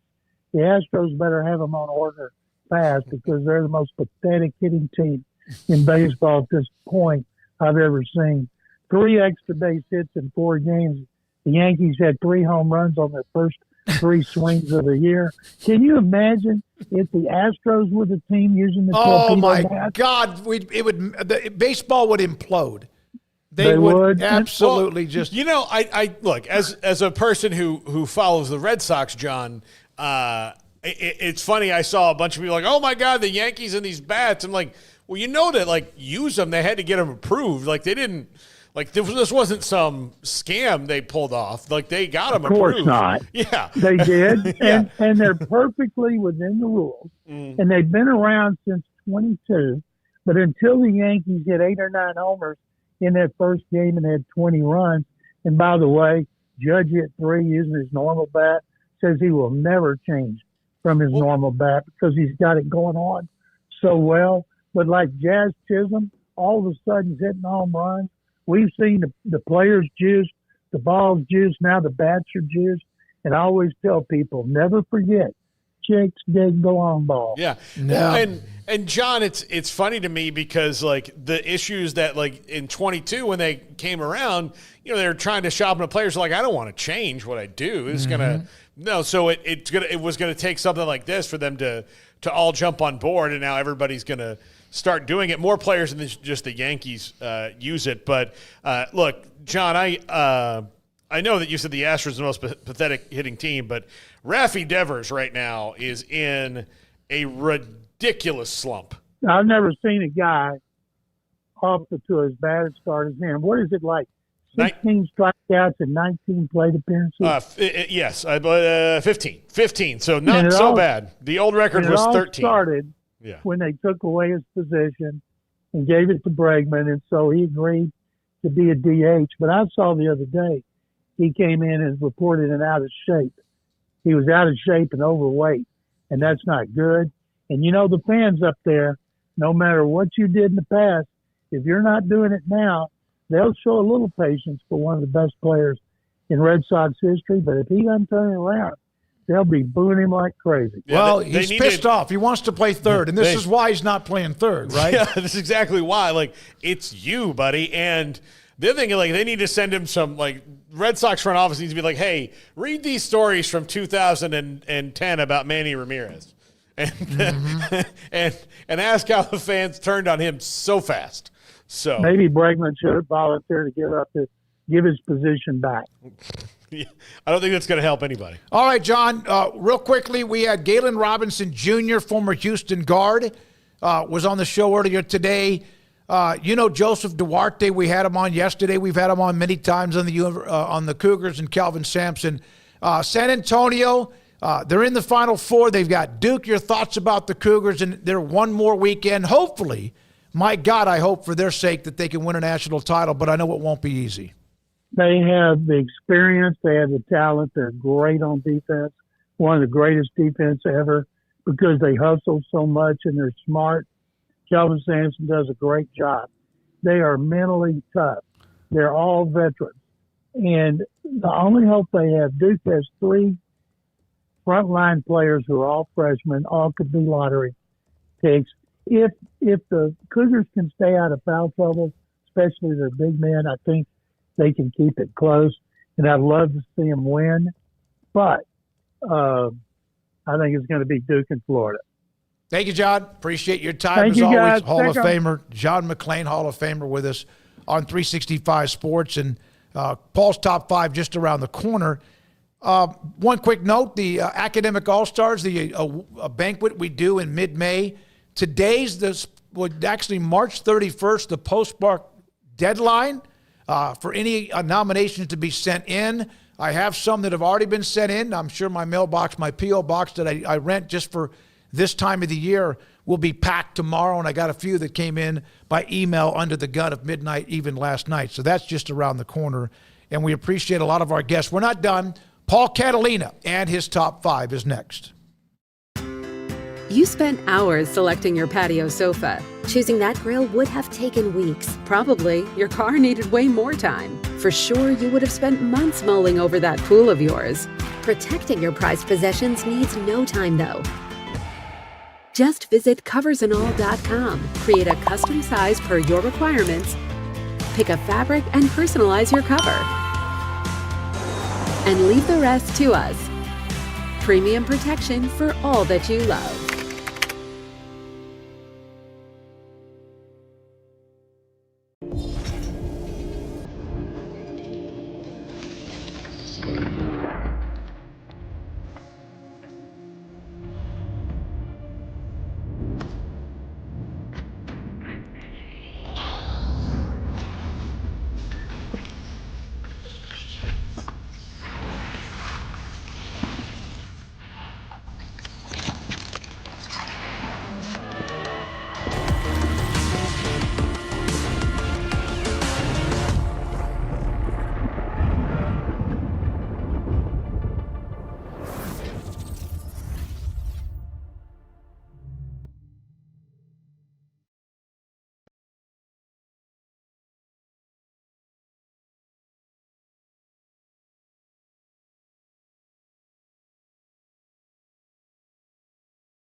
You might ask yourself what functional mushrooms are good for.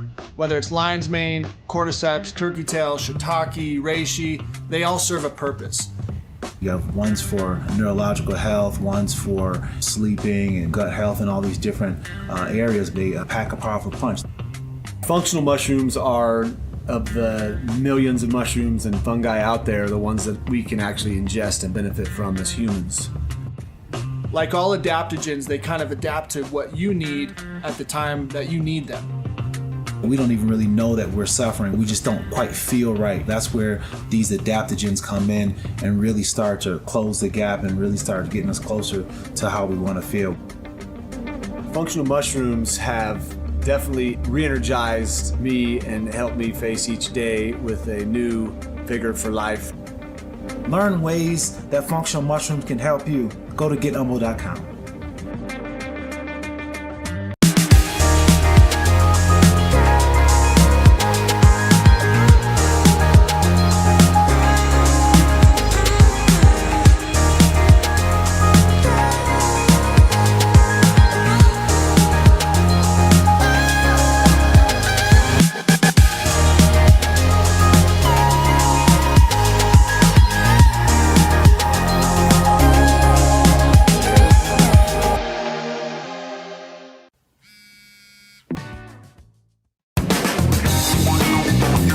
This is Paul Catalina's Top 5, brought to you by Ticket Club. Forget the fees, just big savings. Click the link in the description to find out more. Welcome into Paul Catalina's Top 5, brought to you by Ticket Club. Today, Big Ten offseason college basketball stories. They are the only Power 4 conference that is officially in the offseason, 16 or 18 for 18. None of them made the Final Four. So that's a bummer in Big Ten country that you're left out, in the Big 12 and ACC and SEC get to party in San Antonio this weekend. Number 5. How big is the rebuild at Indiana? Darian DeVries takes over. Look, he's going to have NIL money behind him. He's going to have a lot. The biggest question for Indiana that they have to answer is, how big is this? I'm going to compare this to the Nebraska football job and Matt Rule right now. Matt Rule is the first coach to kind of openly admit that the glory days are over at Nebraska and they need to build some new ones. Harkening on that old tradition, but still knowing that it's not just going to turn around in a year because it's been a long time since they've been elite. Indiana's the same way. 1987 was a long time ago. Darian DeVries is going to have to readjust that fan base's expectations and let them know that this is a build and not a quick turnaround. This job has been a long since quick turnaround job. That's not what this is. It's not been that for probably 20 years now or more. So how big is this rebuild, and how much does he really have to do to not only have success year one, take positive steps, but also build for the future so that the Indiana program is back where they want it to be? Number 4, does Ben McCollum bring instant success to Iowa? Now look, just a couple years ago, Fran McCaffrey and the Hawkeyes made deep runs in the NCAA tournament, but it was time for them to move on. He's back at his alma mater now, and Ben McCollum, who's won 4 Division II national titles, is in. He brought instant success to Drake. Can he do that at Iowa? I think so. He's going to bring his culture guys over. He's already made a couple big transfers, and now he has real NIL money behind it. This is as perfect a fit as a coach as you can imagine between university and coach. I think Iowa is in the tournament for sure, making a run next year. Number 3, can Michigan move to the very top of the league? Very close in Dusty May's first year. Very, very close. Dusty May is one of the up-and-coming coaches in the league. Indiana super bummed they didn't get him a year ago because he is an alum, but you saw what they did in the run that they made this year. They already got Elliot Cadeau from North Carolina into the program out of the transfer portal. He's an excellent point guard. If he can help take them over the top with the other transfers they're going to get, Michigan is going to be a force to be reckoned with for the next couple of years, and especially in 25-26 with Dusty May at the helm. Number 2, can Buzz keep Maryland relevant? They just had a great run, and their coach left and went to Villanova. And he was very public about how mad he was at the university. Can Buzz Williams win more at Maryland than he can at A&M? He had all the resources he needed at A&M. It wasn't a resource thing. Maybe it's an institutional thing. Maybe it's a luck thing. Maybe it's a it's hard to win basketball games at a football school. I don't know. Auburn and Florida would beg to differ with that right now because those are both football schools who are in the Final Four. But is he an upgrade? Is he a lateral move? Can he keep them relevant given the chaos that they have? Now, look, they've committed a lot of money to NIL for him, and I'm sure in the absence of an athletic director, he's going to have more of a direct line to the president to go and get more of what he wants. But how does Maryland respond with Buzz Williams? How are they better? Can they keep some of the players, or are Derek Queen and the Crab Five just going to haul and go to Villanova? Number one, can Izzo get back to the mountaintop? Right there, knocking on the door this year, and then ran up against Auburn, who played one of their best games of the whole season, and Jedi Broom was heroic on Sunday against the Spartans. They're always right there. It's been 25 years since a Big Ten team has won the national championship. And who was the last Big Ten team and coach to do it? This guy right here, Tom Izzo. So, can he get them back to the mountaintop? He is on the cutting edge of a lot of things. He's a very forward-thinking coach and one of the best in the country. But has the rest of the league maybe caught up to him? And what does the Big Ten as a whole have to do to be more year after year resident in college basketball? They're just not there right now. And this guy might be their best hope at getting back to that spot. We'll see. He's got to get some three-point shooters, though, because for a team to get all the way to the Elite Eight and not make that many threes, that just shows you how damn good a coach he is. But if he adds that wrinkle, Michigan State should be a force once again next year. That's going to do it for us. That's going to do it for the April Fool's Day edition of 365 Sports. Thank God. Smokey, tell the people they can go about their day. All right, I can. I will, too. Garrett Ross, thank you very much for running the mothership, and Andrew Valade for being our he's the guy he's our bodyguard. He's also our now social media maven. Maven? Yeah, it's Isn't going to that be for a maven. women? No. Maven is not a girl thing? That's a maiden. Maven. Okay. Oh, maiden name. Okay. Yeah. Also, thanks to Emery Winter. He's working on 365 Sports tonight with 4 segments for the interviews we've had today. Sometimes it could be topics and discussion. We thought Craig would be back today. He's fine, but just nursing a little dental work, and so he'll be back with us tomorrow. And thank you to all of you who watch or view us wherever you do. 365 Sports, the YouTube channel, Twitter, TikTok, Instagram. I'm David Smoak. For all of our sponsors, have a great night. For Paul Catalina, good night, 365 Sports.